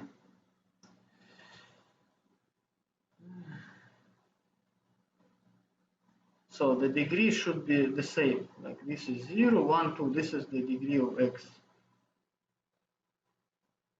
So here that should be 4, 5. So if here 5 means that I will need to modify that coefficient. So 0 and 5. So and what will be the Rx in that particular case? So I will need to handle this coefficient and that coefficient. So I will need to flip them. So see here, where is the plus? Plus. So what will happen? Like 1 plus x4 plus x5 plus 1 plus x5. So I will need to cancel those two coefficients, and finally I will have this, isn't it? X plus x4. So and that means what? So my vector r will be what? So see, the first coefficient is 0. So second coefficient where the x is 1. After that will be 2, 0. So this is 0, 1, 2, 3. So 4 is 1, so that's why it will be 1 here. Okay, 4, 5, 6. So 5, 6, both zeros. Okay, so that was our original v. So this is the vector after modification. So we process the modification for the coefficient 0 and coefficient 5. So instead of 1, that became 0. So and so on, like we can process that particular manipulation as many times as we want. So that can be 2 coefficient, 3, 4, 5. So that can be as many as possible. So here the point is to make that error vector as small as possible. So if we will modify less number of coefficient, so this is better from general data hiding point of view. Okay, so what is next? Next here is the syndrome. Syndrome is very important issue to discuss because that will tell us how to get the data from vector v. So, and that syndrome will tell us what exactly to modify in our coefficients in order to hide necessary data. See, as I said, the main point is this, how to get our modified vector, so the modified LSB vector R, so or that reflect into the error vector E. So if I know the error vector E, technically I can hide the data. So the problem is the how to find that error vector E. So, and the answer is I can find it through the syndrome. So first I will need to calculate, compute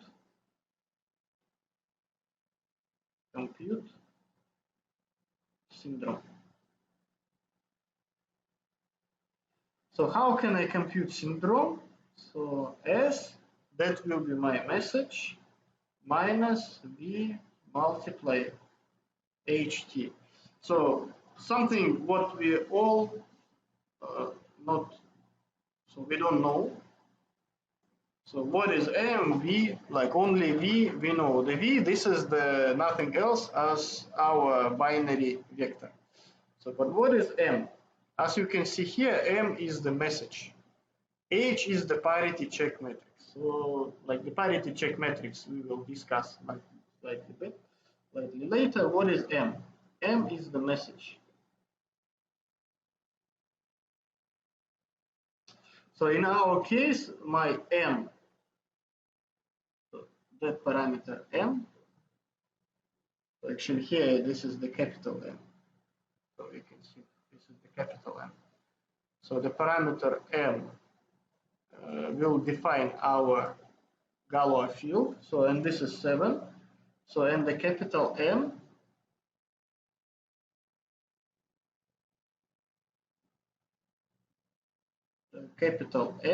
so that will be our message.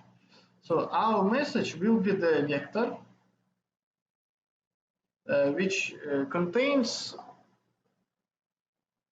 a few different elements. So see here where is the like ST, S1, S2, ST. T, this is the parameter from the BCH coding. So, but in our case, the T will be set up as 2 all the time. So that's why, okay, so here we can always say that we do have only two syndromes, S1 and S2. Two numbers, T equal 2. So,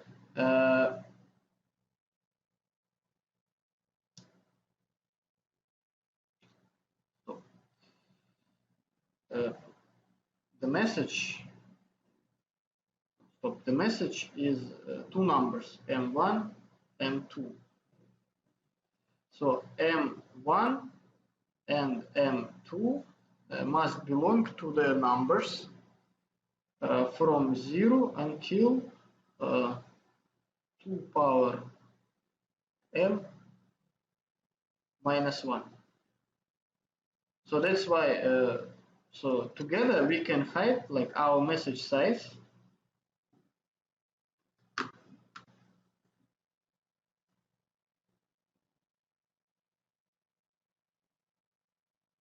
So our message size,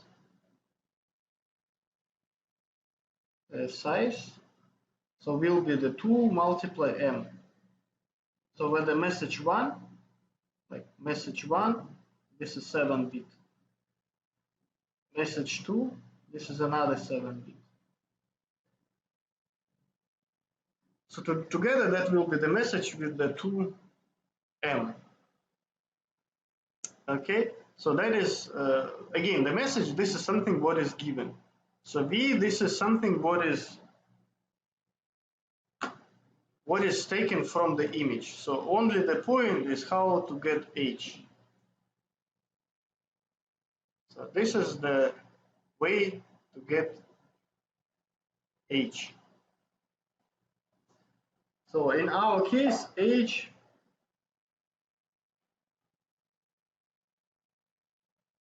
okay, so here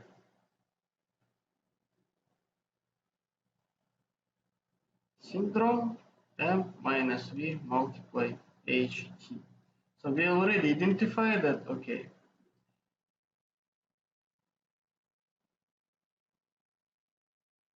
M capital. So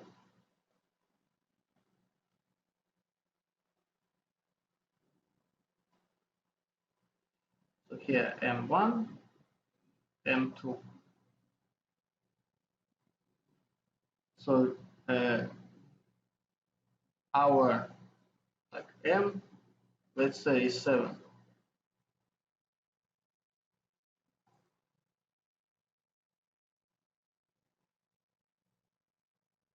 So it means that the V will be 0, 1, 2 until 6.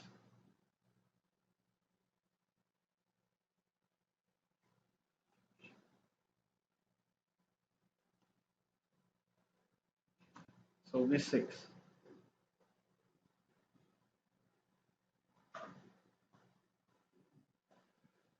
So in case of H, so alpha here is nothing else as 2. Okay?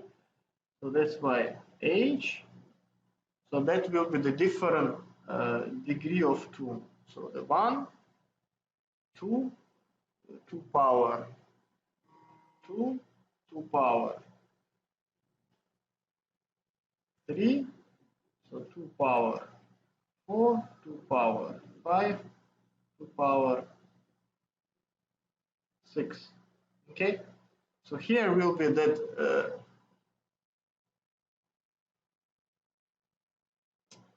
same 2 with another degree, so 2 power 3.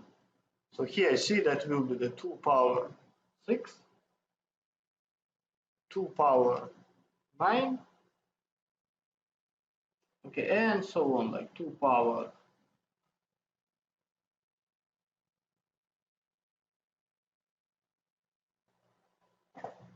So here will be the 2 power 3, power 4. So here 2 power 5,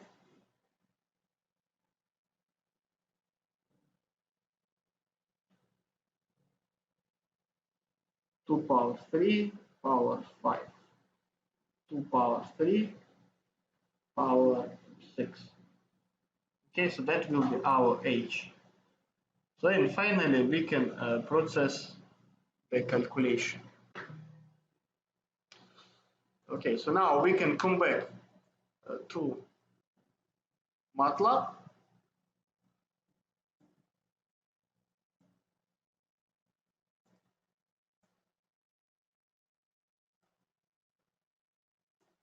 And let's process some calculation. So assume that, actually, we can even try, we do have a message, right? Yeah, see the message is, okay, so here 5. See here the table is until 31, so means that the Galois field is M equal 5.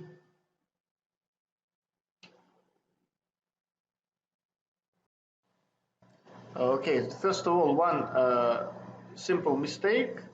So here M must be not 7, must be 3.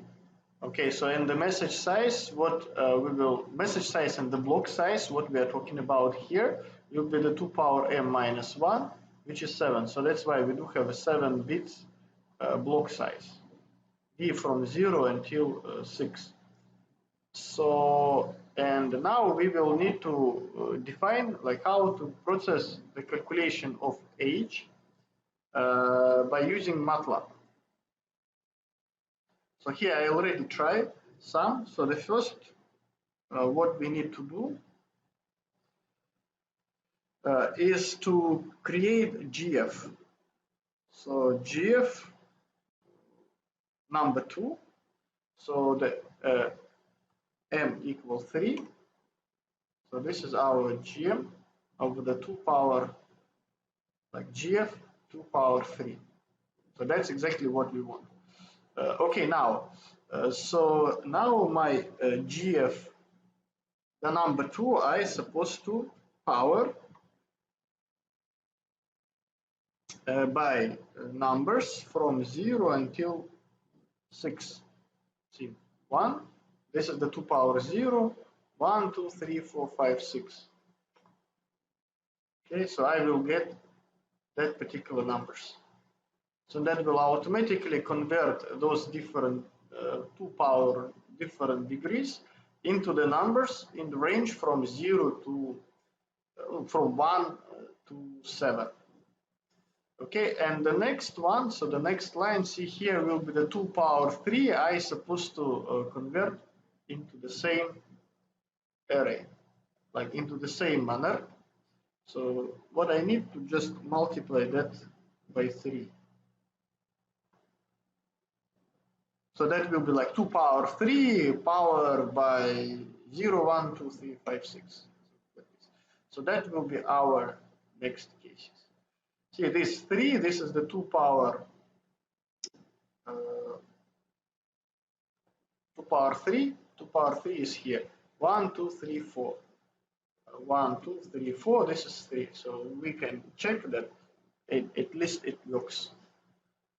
So the next one will be the 2 power 6. 2 power 6, this is the last number. Last number was 5, and here is 5. Yeah, so that's why it is correct. Okay, now we need to modify, like combine two that lines.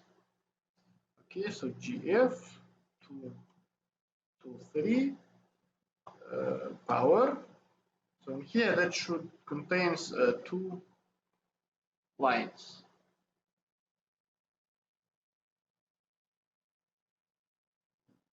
Yeah, I can do this like 2, 1, 3.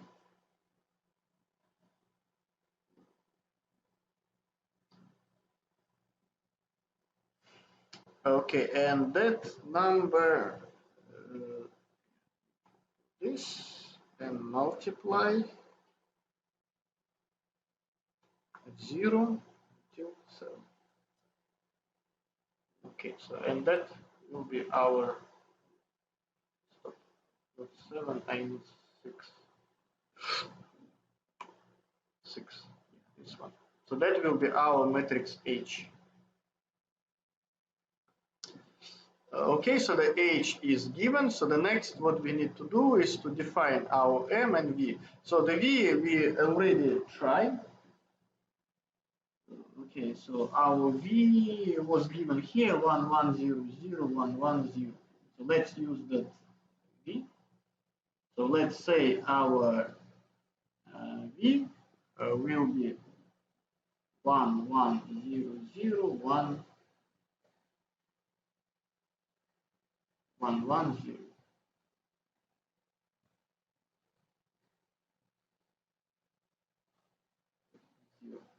Okay, 7 coefficients. So this is our V. So the message, let's say the message will be the same as given in the example.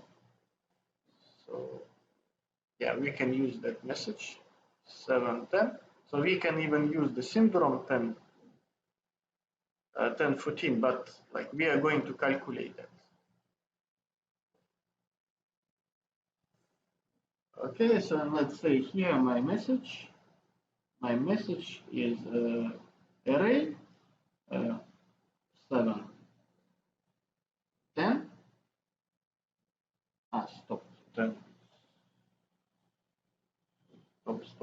Stop.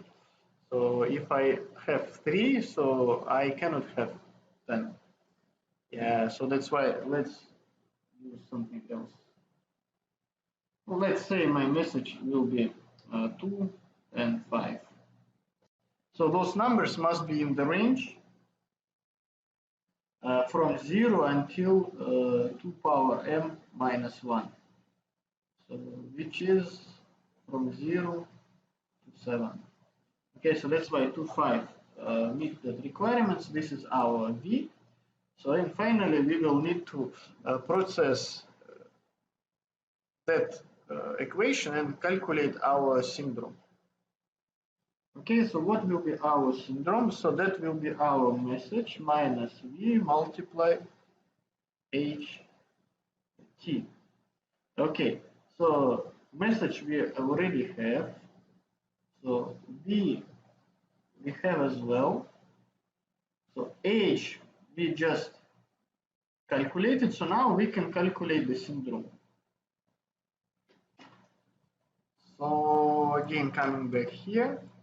So let's say my message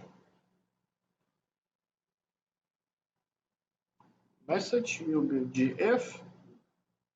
So here two numbers, 2 and 5, 3.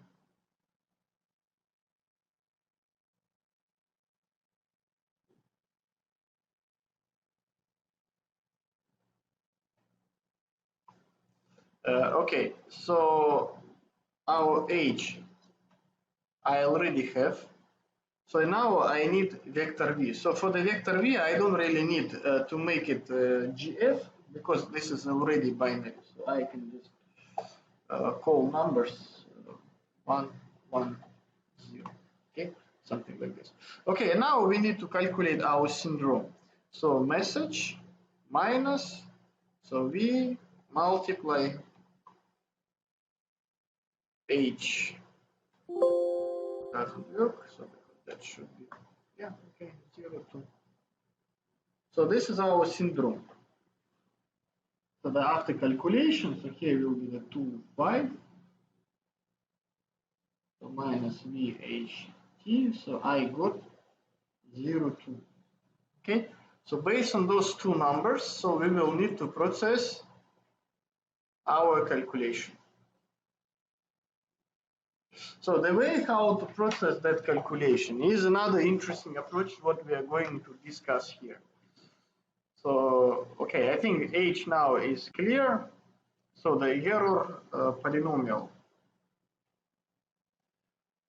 So technically what we will need to do, see, this is our syndrome, 0, 0 and 2. So we already calculated. So now our error polynomial will exist in the two versions. So as combination of different numbers 2 in the degrees of J1, J2, J3, and JV. So where those J, this is our flips. So technically our goal is to find J1, J2, J3, JV, use S1 and S2. So here the equation is general, that's why here there is ST, but we are using only first two S, S1 and S2. And remember this S, this is the matrix of the two numbers. Okay, so and here there is another kind of mathematical way how to present S through the beta. So beta here will be the 2 in the different degree of J. So and instead of using that particular way, so we can simplify it using beta. So and the error polynomial, like those sigma x, this is the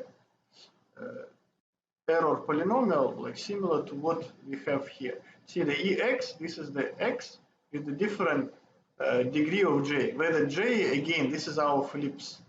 So the position where I need to flip my binary bits. So finally, so we may say that there are like v different betas, v flips. So and for the v flips, I will have a polynomial with the complexity v. So here will be the x power v, sigma 1, x v minus 1, where the sigma 1, sigma 2, 3, sigma v will be the coefficients. And here the more important part is this one. So those betas in our equation, they are roots of the polynomial sigma x, which is again quite trivial. So but the point is that how to find the roots for the polynomial. So in the Galois field, it is hard to find the roots. So for that, we will need to do something more. So there are some certain ways how to handle the different betas. See here the sigma 1, sigma 2, sigma v. It is already discovered how to calculate them using the different betas. And again, this is the main part what we need, sigma 1, sigma 2, and if necessary, some others. Okay, so there is something that's called the Newton identities for B according to the syndrome S. So those kind of equalities has been discovered by mathematicians, and that's displayed here.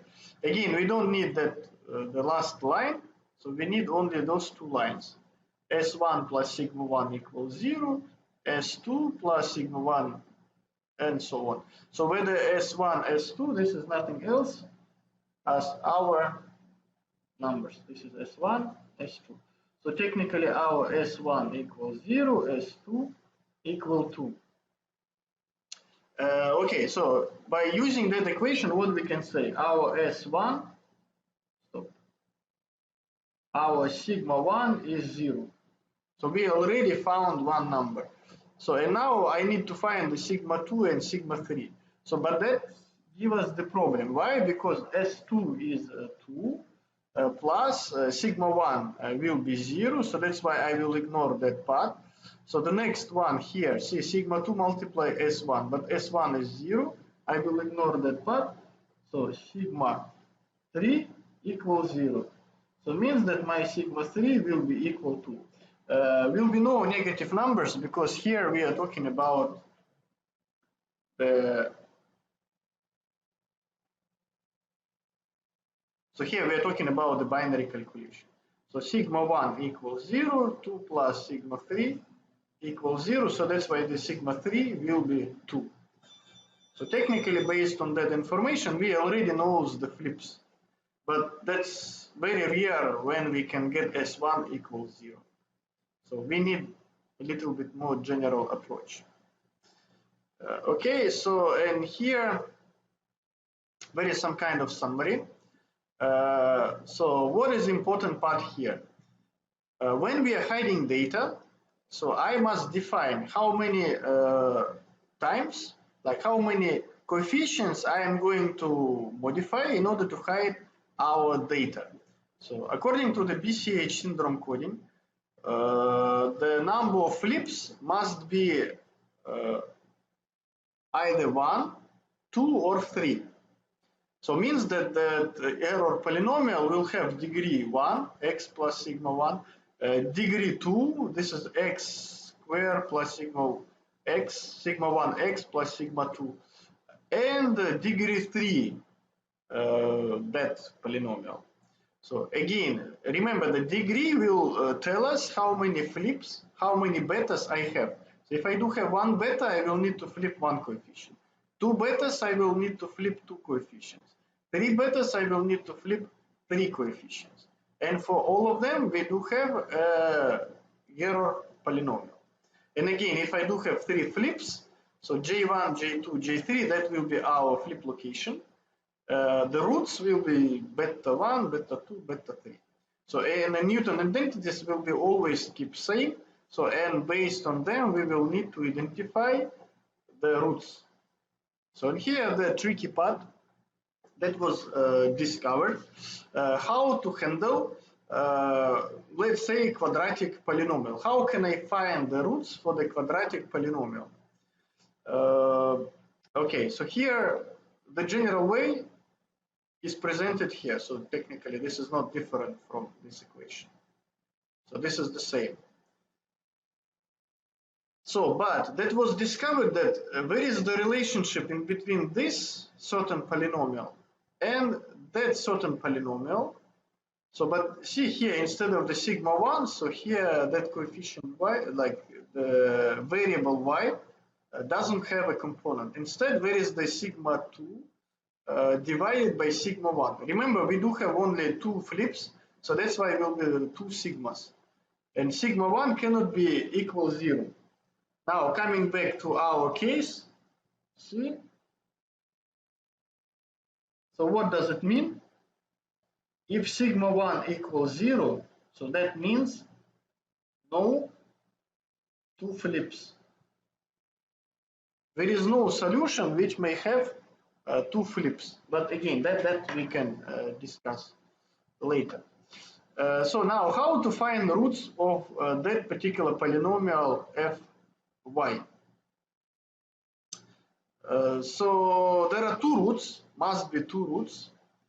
So one is y0, some number y0, another one will be the y0 plus 1. So two of that roots will be the, so those two numbers are the roots for the polynomial fy. So, but as long as they are connected each other, so that roots will be also the roots for the polynomial. So again, like using the roots, what we know is for the polynomial y, we can recalculate the roots for the polynomial x. Remember, our final target is that x. So, and now in order to handle the situation, so first what we need to do is to define all possible roots for that particular polynomial fy. So fy, so we can write in this particular way. Let me just duplicate it. Okay, so I do have a polynomial fiy. So this is the y squared plus y plus some component I. So here the I, this is the different combination of sigma 2 divided by sigma 1 squared.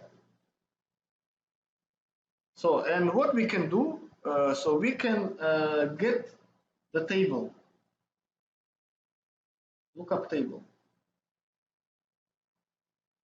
Lookup table. Okay, so 0, 1, 2, 3, 4, 5, 6, 7.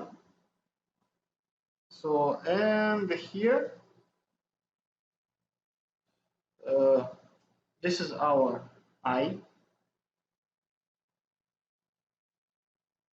So the next what I can identify here will be what? The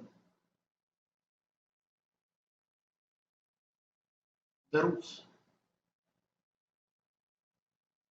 So I do have two roots, so that's why I can technically display them here in that particular table. So if my I equals 0, so see, yeah, let's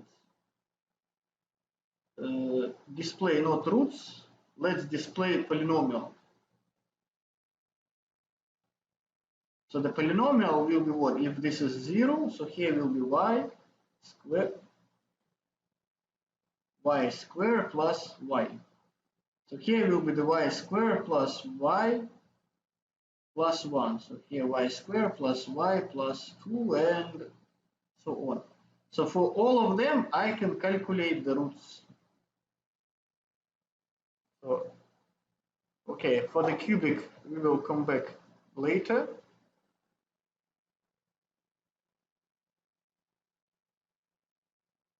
Okay, and here, where is the table? So this is our index, but again, that index is from 0 until 31 because here the parameter m is 5. So that's why we do have 31 element. In the case what we are discussing here, the m is 3, so that's why will be altogether seven numbers. Finally, I will need to get the roots here. So technically, I do have a code for that. So this is the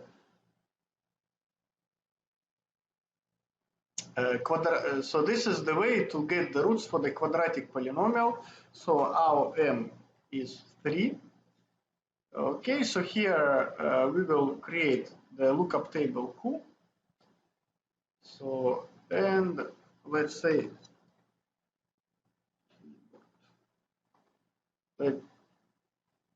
let's see how does it work. Okay, so here this is our I. So and now we can see the table Q 0, 0, 4, 0, 6, 0, 2.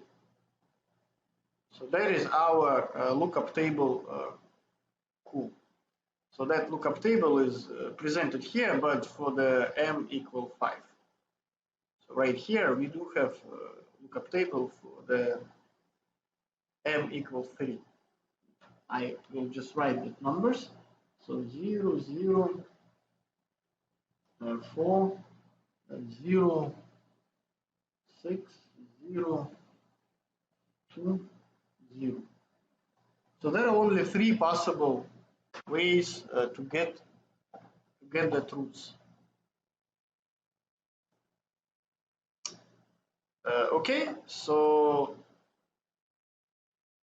we process this calculation. So now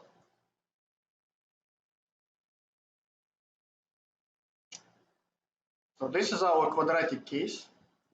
So in a similar manner, we can try to do the same with the cubic case. So for the cubic polynomial, so that will be a little bit harder. So in right here, the fy will be the combination of the 3 different degrees, and here will be like b divided by a power 3 divided by 2. So in here, the a and b can be the combination of the sigmas, sigma 1, sigma 2. So, and remember here there are 3 sigmas. So because there are 3 flips, but for the a and b, we are using only 2 sigmas. Mistake. Should do it this way. Okay, so here the b is sigma 1 multiplied sigma 2 plus sigma 3. Okay, so now the roots like y0, y1, y2, so of that polynomial fy, so we can identify through that particular case. So here that xs, that will be our roots for the polynomial fx.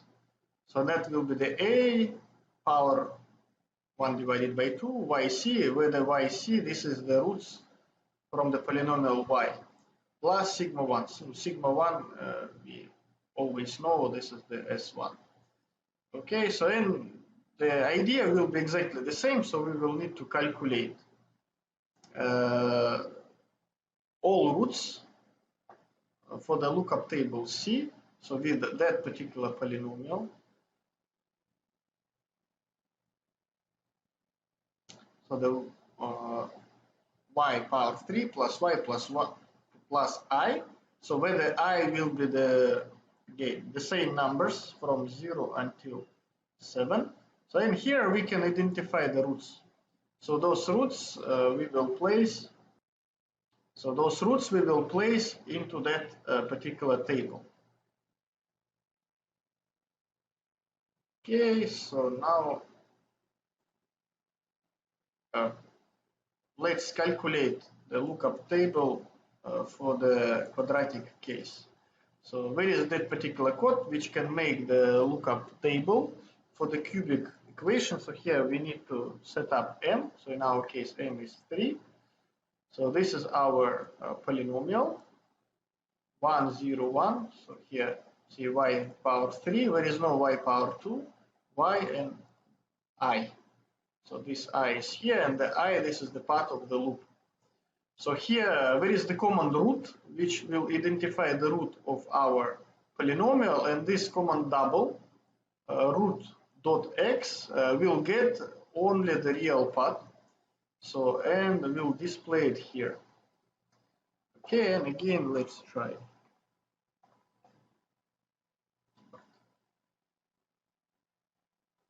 So this is our procedure C.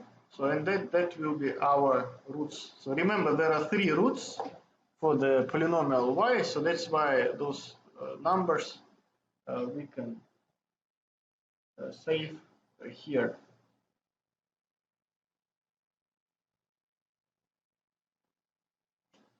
So if this is the roots for the table, like this is our table Q, so that will be the table C. So will be 0, 1, 1, 2, 4, 6, and all others zeros. So if zeros means that there is no roots for that particular cases. Okay, so the next what we are doing is actually data hiding algorithm. So for each syndrome, which is like v multiply, here that should be m minus v.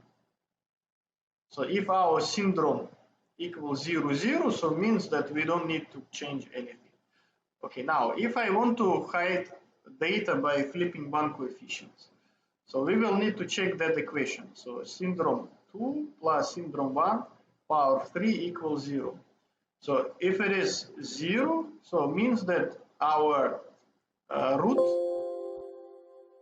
so our root will be the beta 1. So, and I can easily get my root from beta 1. So S1, this is that first number, and we can get the first flip easily. So now, if I want to find the solution for two flips, so I will need to calculate that numbers, S2 plus S1 power 3 divided by S1 power 3. Okay, and now check the roots in the table Q. So, and then our roots will be the beta 1 as syndrome 1 multiply y1, y0. So that y0 we can get from the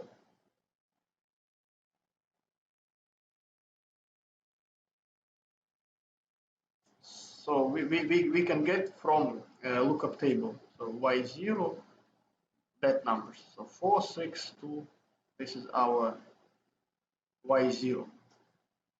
So the second root, as long as here we're looking for two flips, so the second root will be S1, Y0 plus S1. And again, by using the logarithm, so we can get that flip position. Okay, so now if I want to hide data by 3 coefficients, so here the situation will be a little bit more complex. So the next what we will try to do is to check an example of the calculation what is just displayed in that particular slides. Okay, so in order to hide data, so there are few possible choices. First, like data hiding without flipping. So it is pretty trivial. So if we calculate the syndrome and syndrome contains 2 zeros, means that the hidden message is already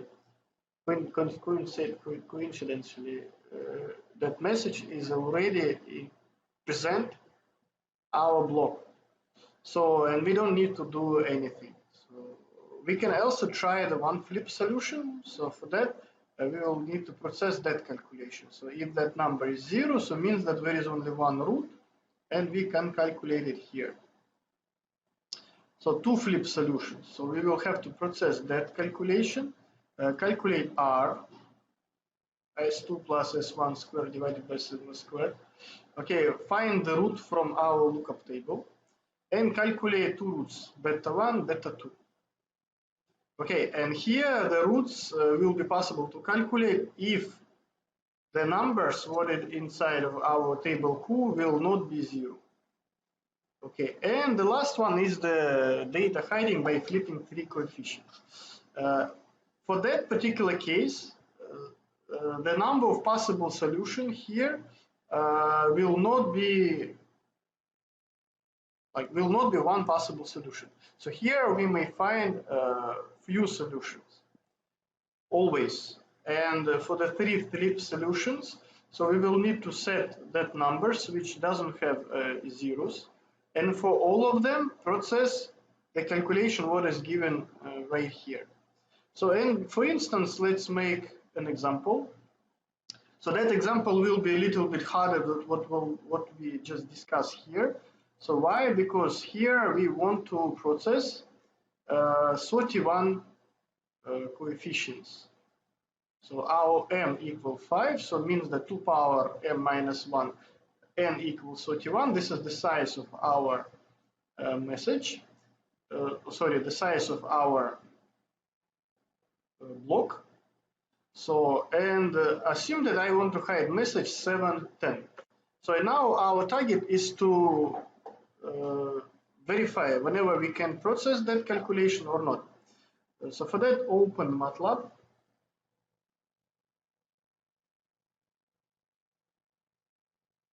Okay, so and here the first what we need to do is to link to that particular numbers. So we need V.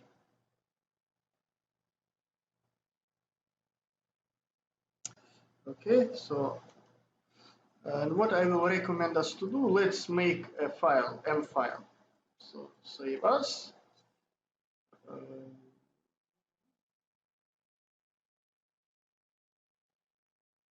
okay, let's MATLAB source. Switch data hiding. So okay, so here clear all, CLC. So the first what we need to do, set up M. M is 5. Okay. So our message, what I want to hide is 7, 10. So now, so the vector V, so that binary coefficients, what I can extract from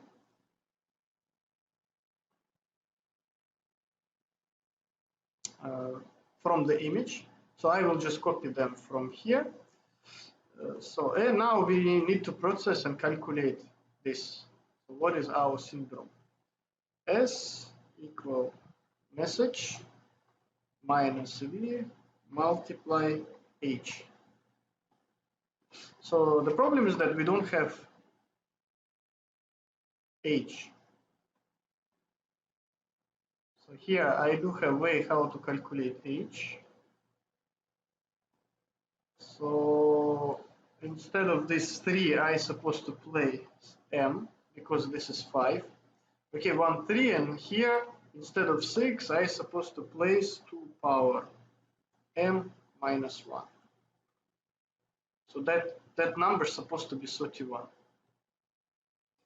Okay, so in here,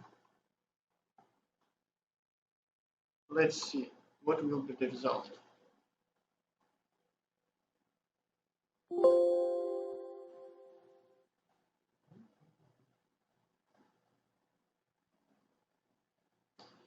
Okay, VH 32.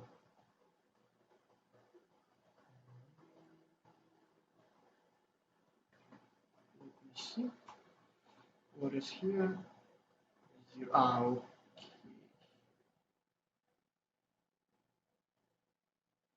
31, so I don't need 31.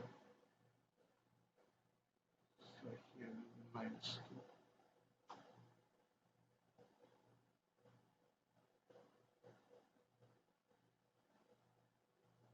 Yeah, that should be minus 2. Okay.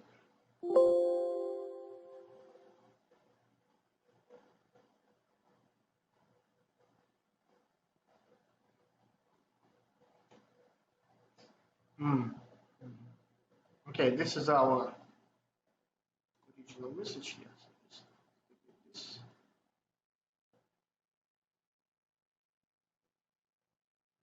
okay, so 23, 3, that will be our syndrome.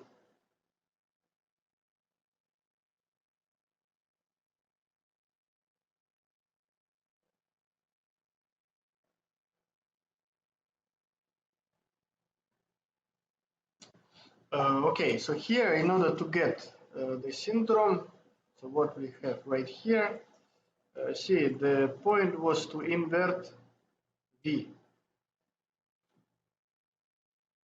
So technically we can display V in the opposite order, maybe better. Okay, so here I just converted, so if I will copy that now, place it here, so it is inverse So I don't need this part anymore. So now I can get 1014. So 1014, this is our syndrome. Okay, so now we can calculate syndrome. Here, compute syndrome. So once we calculate the syndrome, so the next what we can do, process this calculation. So S2 plus S1. Okay, so in my case, I do have S. So if I want to get access to the S1, so this is S1 10, S2 is 14.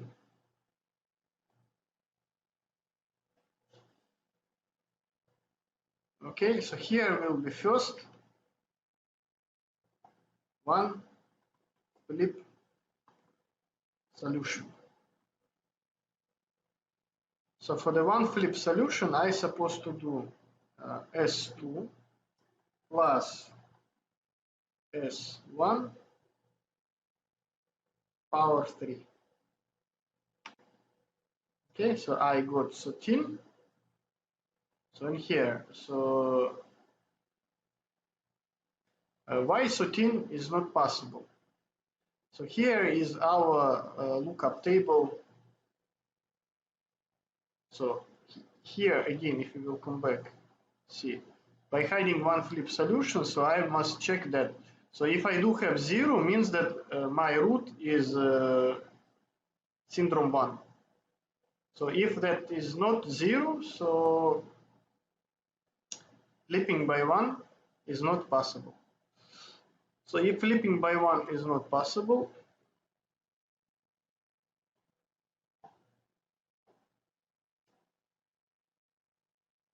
I can just add here. So equal 13 is not 0. So one flip is not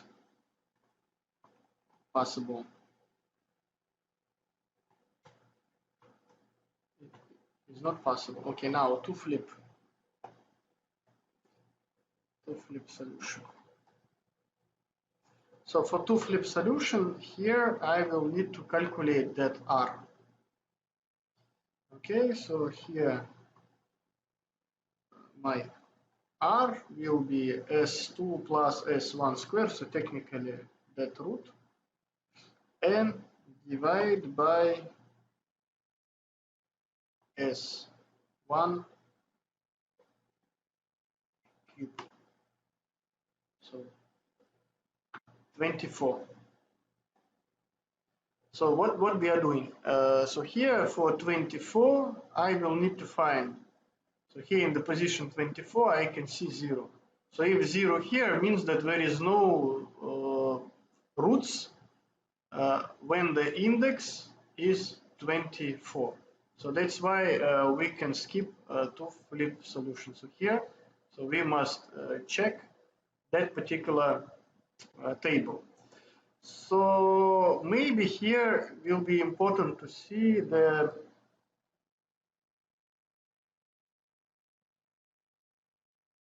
quadratic lookup table. So here, let's say for 5, let's find our lookup table Q. So make sure that this lookup table looks the same as we can see right here. Okay, so run.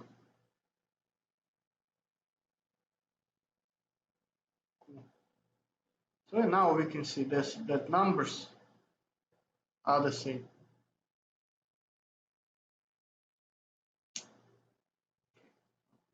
Cubic we can get later. So now two flip solution is not possible.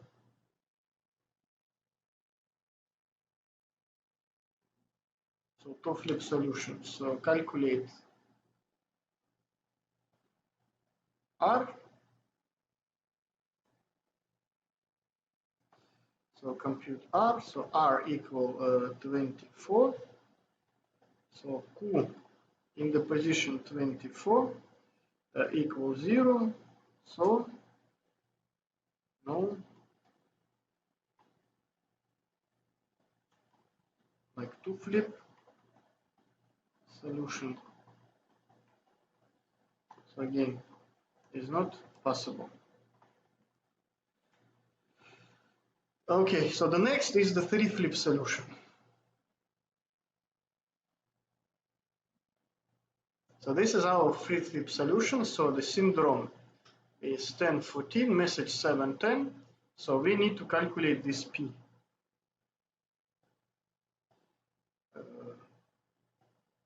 Three flip solutions.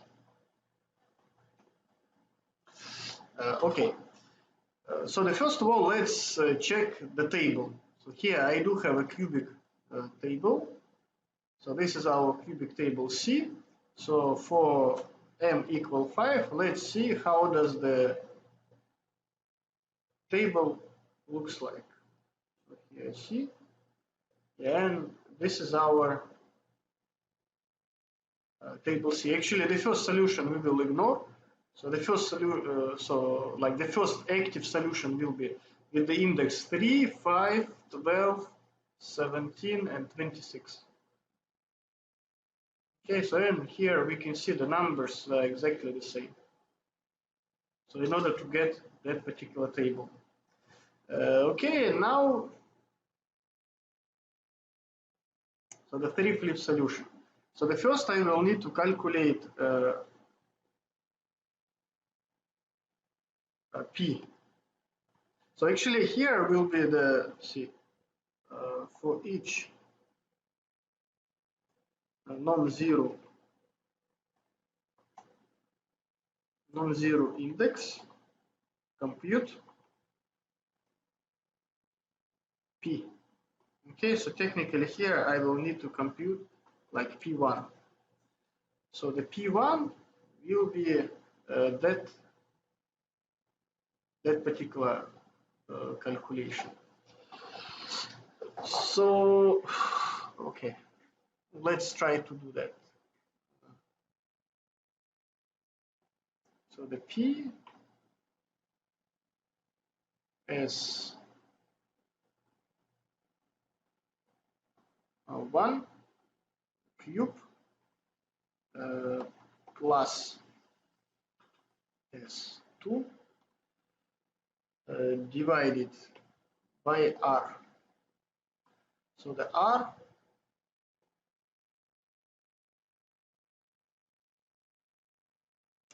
is the index.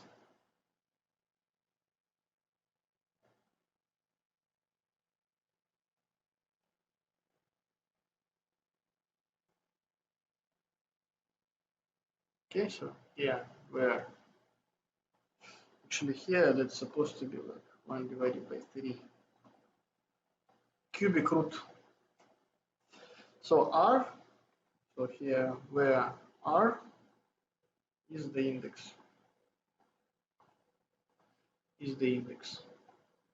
So and right here we can see the index is 3, 5, 12, 17, 26. This is the index where our table has numbers. Okay, so in here I supposed to do the 1 divided by 3. The problem is that such kind of operation is not possible because MATLAB doesn't know how to make the cubic root of something. So if we will go to the help GF, so right here we may see that there is the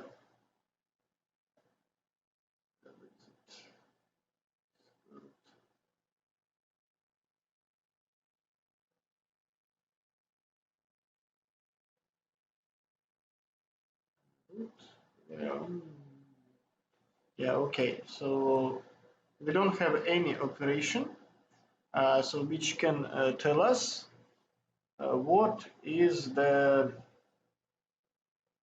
cubic root in terms of the Galois in terms of the Galois field calculation. So if so, what to do? Like how to process calculation if there is no cubic root? So the idea is technically pretty simple. So if I cannot get the cubic root, so but I may try to get the cubic of different numbers, isn't it? So and that will automatically tell us what will be the cubic root. So how does it work? For example, see for the GF, some numbers. Let's say I do have A, 5, so over 5. So that is my reducible polynomial, what we are using right here. So what will happen if I will like make a cubic root, or sorry, the cubic of that particular number. So that will become 31. So again, here we are doing the reduction, so that's why after the 5 cube, so we will get 31. So, but that means that 5, this is the square root of 31. So, and for that calculation, so we can get like the cubic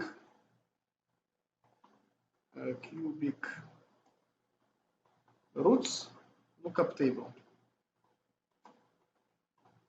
So if that calculation is not possible to process, so let's make so the cubic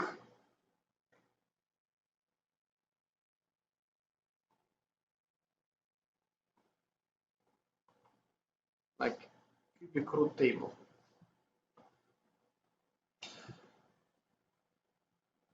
Okay, so now see here for the each number I can process that calculation. Okay, so I need a loop.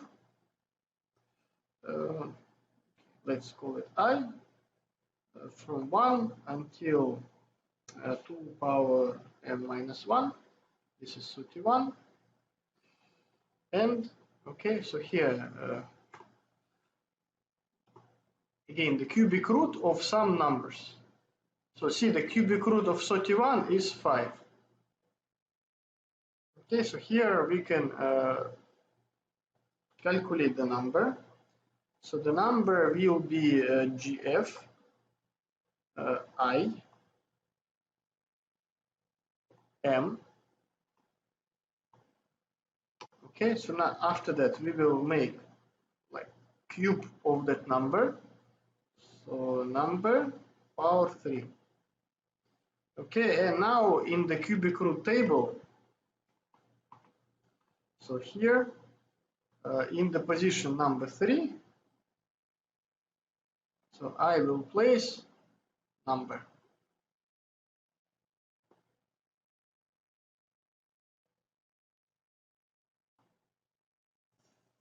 Okay, so in here, let's see what will happen.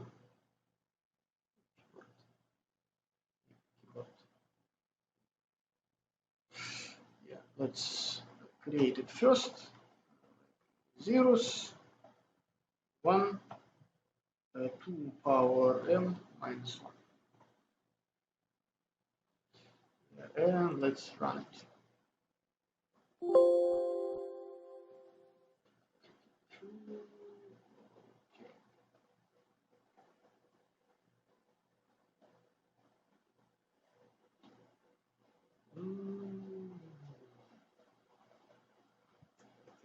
X.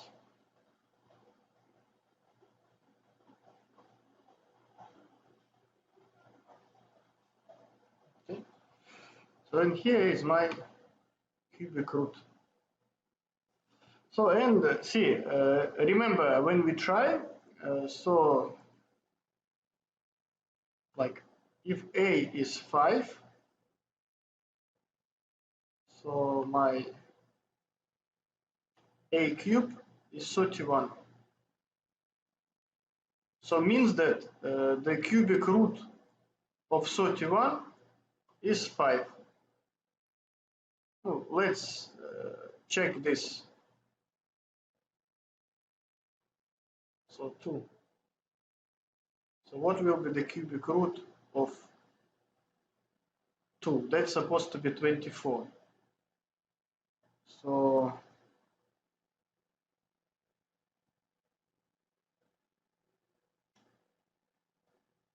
So if I do have 24, okay, so now if I will make a cube, so that will become 2. So means that cubic root of 2 is 24, and so on. So now for each number, I know the cubic root. So, and if I want to calculate this P1, so that I supposed to get 20. So here, what I can do, just kind of cubic root. So here I will need to process like S,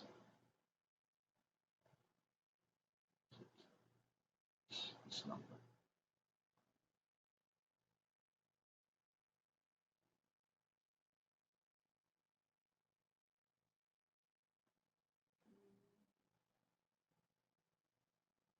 R equal 3. So that R is our index.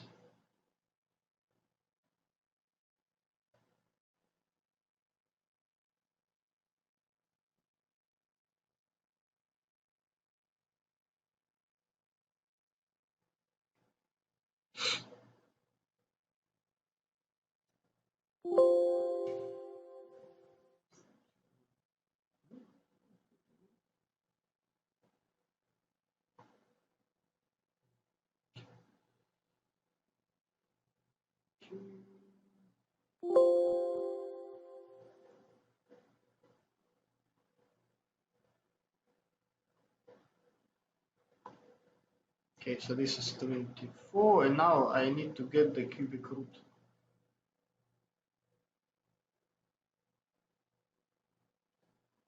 Cubic root 24 is 20. See, the problem is that I cannot process that calculation. So what we can do, so that I can separately calculate.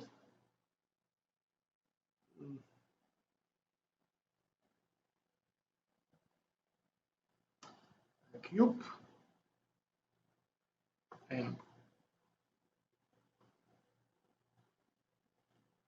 so remember, this is the element in the Galois field. So in order to get the decimal number, so we can use like .x. And finally, that should work. Okay, so in our P1 is 20. So we got that number. Okay, so the next what we will need to do is to calculate betas. Okay, so the B1. So will be what? So the P.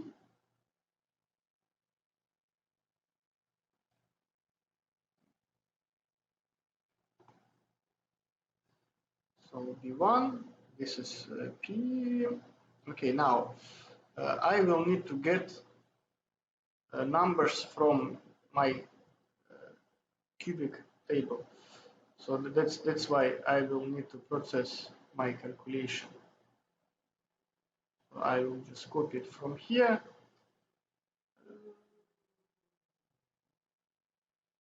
Okay. So place it here, cubic polynomial. So I don't need this I. So I just need table C. Okay, so we need that particular numbers y0, y1, y2. So that will be the numbers from our table. This is the y0, y1, y2. Okay, so the P multiply. So the P multiply y0, so that will be C R, maybe R plus 1, we will check. Okay, and here 1 plus S1. Yeah, just let's check one number. Make sure that the calculation is going right. So B1, then yeah, maybe this one is not correct. Yeah, see, this is 0. So why? Because in MATLAB the calculation started from 1. So it means that here I supposed to add 1.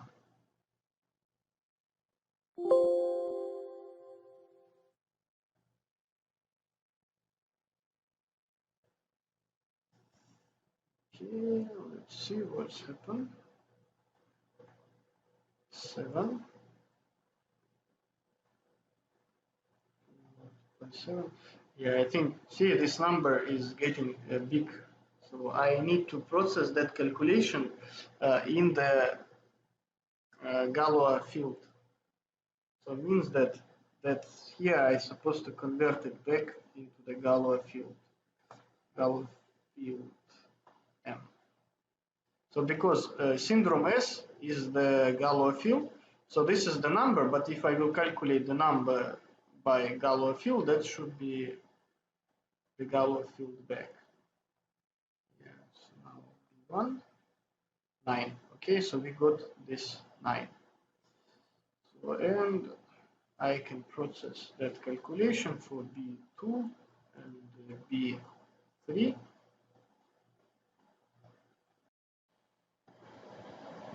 Okay, so and for a different B, let's process the same. So the P will be the same. So what is the difference? Only the R.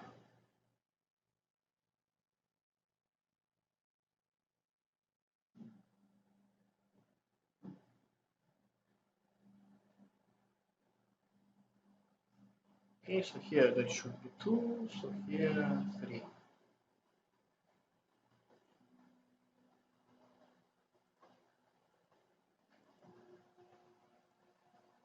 Okay, so P1, B2, B3. Okay, so and here I do have 9, 25, 26. 9, 25, 26. So it means, okay. So now I need the logarithm. So logarithm B1. Okay, what is that logarithm? So if we will come back to the beginning of our presentation, so here we may see that we always have like x power j, like like alpha power j1, j2, j3. So and so here our flips. So is nothing else as those particular j. So this is our flips. J1, J2, J3. So, but that particular alpha, this is the different degree of 2. So that can be like 2 power J1, 2 power J2, and so on. So that's why, like, if I know the beta, so if I know the roots, so now I need to convert them into the alpha JL. So beta L equal alpha JL. So alpha is 2, 2JL. So now in order to get it, so I will have to process like the logarithm operation from 2 power that particular number. Okay, so now what I need to do next, in order to get j, so I will need to process the logarithm of the beta 1. Okay, so our beta 1 is nothing else as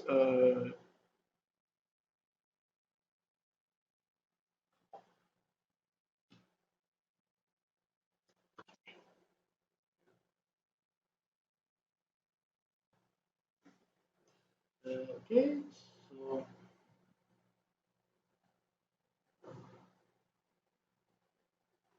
so I know that my beta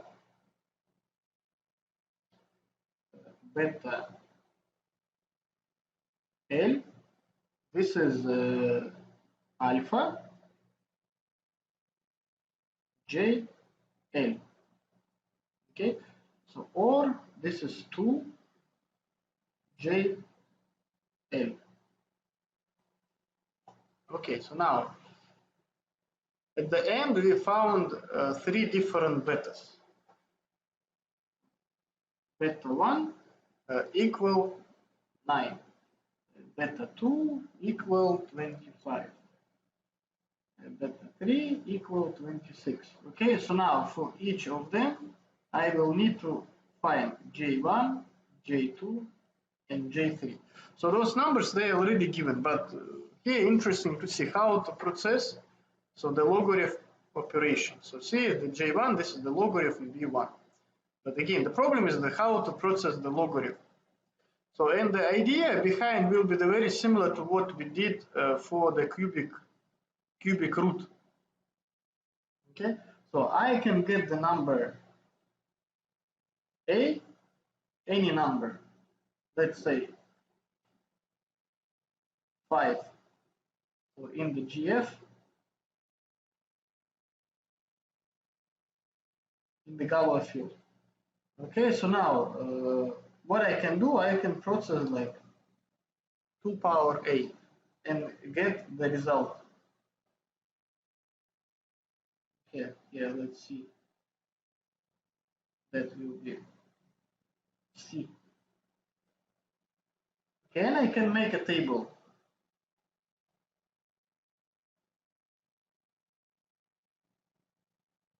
Like, let's call it table log. Okay, so for that number a, see this is the 2 power a. So I need to find this a. So it means that in the position like that a equal 5, so here will be the number. So in the fifth position, I supposed to write C. Okay, so then just in order to check whenever this is correct or not, so let's do it for 5. Okay, so here let's say a, this is 5, and let's do this 2 power a.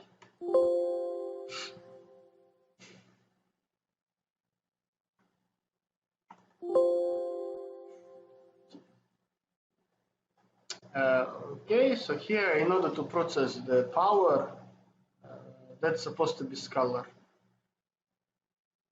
Anyway, like 2 power 5 equal 5. Strange, but that's true. So it means that here I supposed to write 5. Let's do it for 3. 3 is 8. Here will be 8.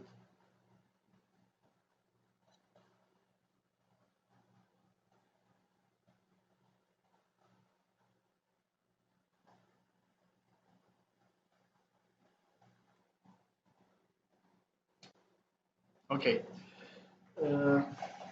Let's change it a little bit.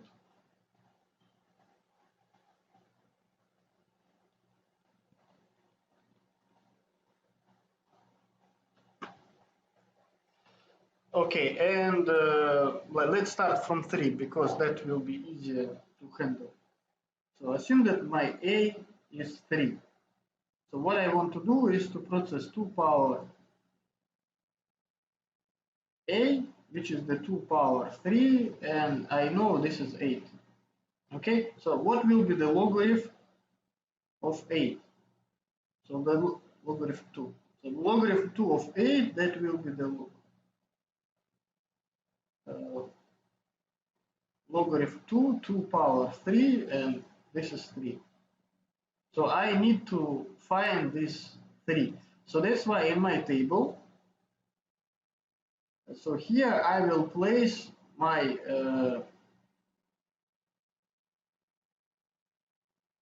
so the numbers a. So and that numbers will be yeah, nothing else as the not a, c. So the 2 power a equals c. So here will be the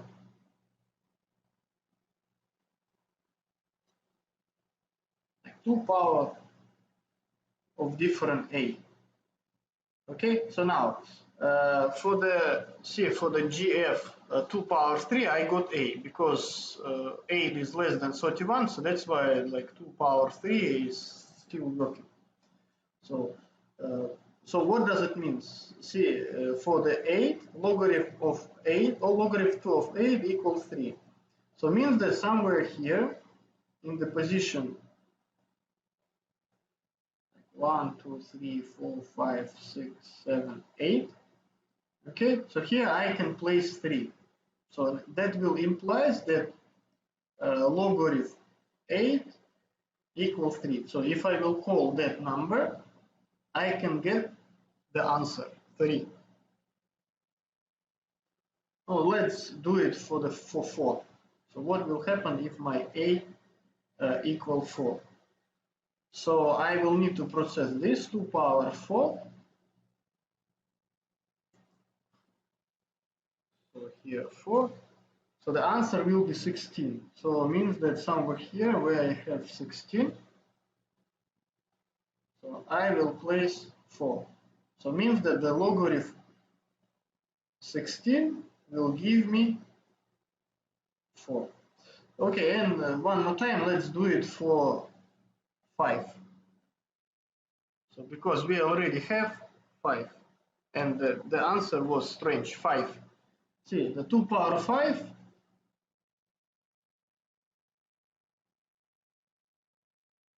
so 2 power 5 is 5. So means that here for 5, so if I do have 5, I supposed to place 5.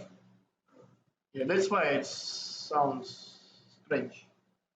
So for 5, I do have 5. But anyway, so we can try to make that particular logarithm table similar to what we did for the cubic table. Okay, so here, logarithm table. Logarithm table. So here, block table zeros. Okay, so here the number will be GF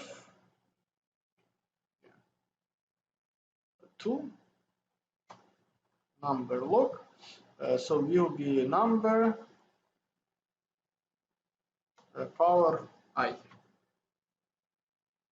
Okay, so I'm here the log table. So log number x. So this is our number 8. So in here I will place I. This is important. See, this is the 2 power I. Yeah, so that number I don't really need. So here I can just write like GF 2m. Okay, and proceed. Okay, so this is my logarithm table. So in the logarithm table in the position, so in the position 9.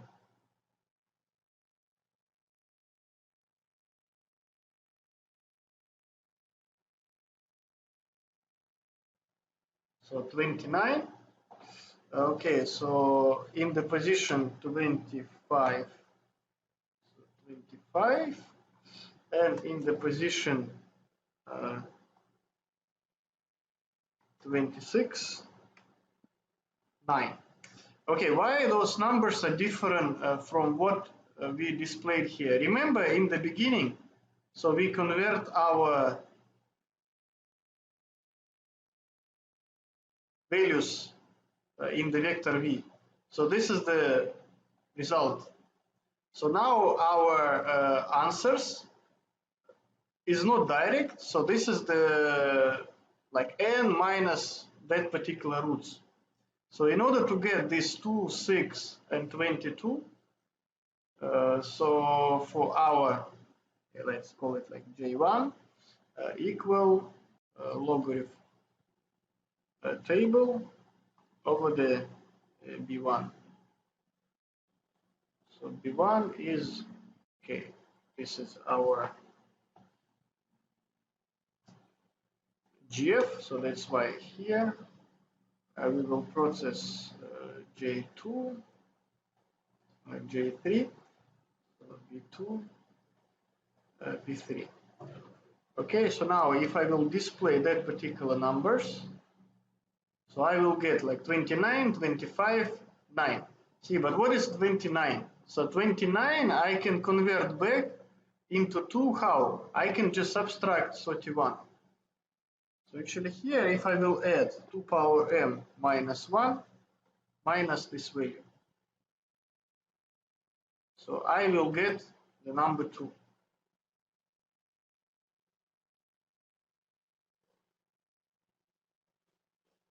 So that will be our 2, 6, 22. Okay, so this is the first 3 roots. So in order to get the second 3 roots, so here that r, I will need to change to 5. And here I will have 1, 17, 26. So the order is not really important. Yeah, so but anyway, so we must get the same position to flip. So if I will change to 12,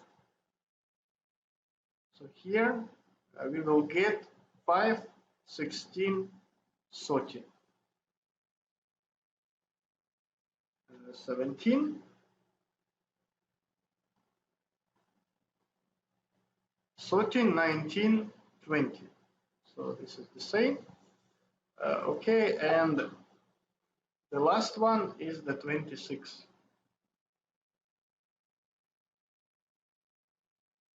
So 9, 4, 9, 24. Okay, so this part is done. So now I need to process verification. So I will come back to the first index 3. Okay, so in here let's do the verification. So assume that I got my J1, J2, J3, so now I need to flip. So how can I do that? So like, remember in the beginning we talked that my vector R, this is the modified vector of the coefficients, of the binary coefficients. So and what I will do, I will just simply make R equal to V. So means that all bits are same. Okay, so now R in the position J1, I will need to change. Technically, I will need to change it for the all position. So J1, J3, J3, J2. Okay, so and the way how to do it is very simple. So I can just use that R and plus 1 modulo 2. So why do I need that operation? So this operation will, so if my R, like in the position I, so equals 0, so that will become 1. So and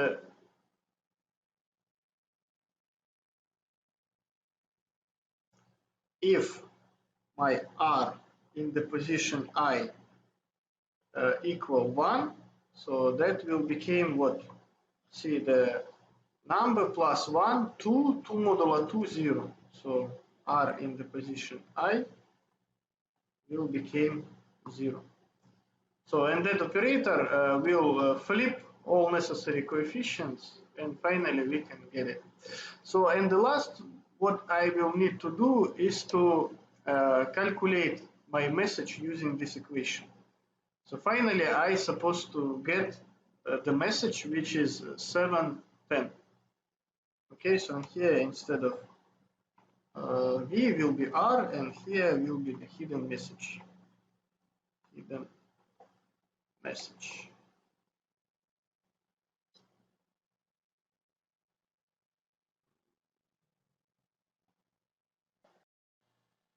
Okay, so finally what we can do is to get that particular vector V.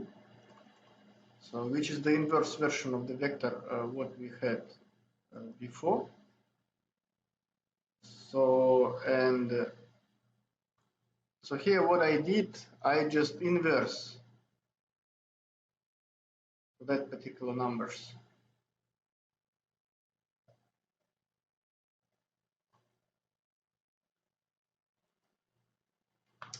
So here what we need to do is to inverse that particular numbers. So now it doesn't really matter what exact v we will use here. So actually our main idea is to meet the numbers what I have right here. So this is our v. So the syndrome what we will get is 1014. So but here in order to process it, so everything inside of our matrix H will be inversed. Like, so we will start from the biggest. So technically here will be the 2 power 30. So the next will be the 2 power 29 and so on. So 2 power 28, 2 power 2, 2 power 1, 1. Okay, so that will be the first line. So in that configuration, it works. So, and right here, we will need to process 31 minus that particular table. So, and remember here, we wanted to hide message 710. So if I will correct or like modify our vector v in the correct order, so after processing this equation, so where we will calculate our hidden message, so finally here is supposed to see our hidden message, and this is exactly what we want, 710. So in here the RH prime will give us 710. Okay, so in here there is an example like of the modified coefficients and with the. So this is our R, this is our V. So actually here that R, so we can also get in our source code. So and here the E, error vector. So we do have 3 flips, so that's why will be 3, 1 in our error vector. So and what is happening finally? So see each number here in the message, this is 5 bit. So means that we hide 10 bits into the 31 coefficients or 31 binary numbers. So and that is our target. So finally we finish hiding data into the BCH block. Okay, so that's all for today. Good luck.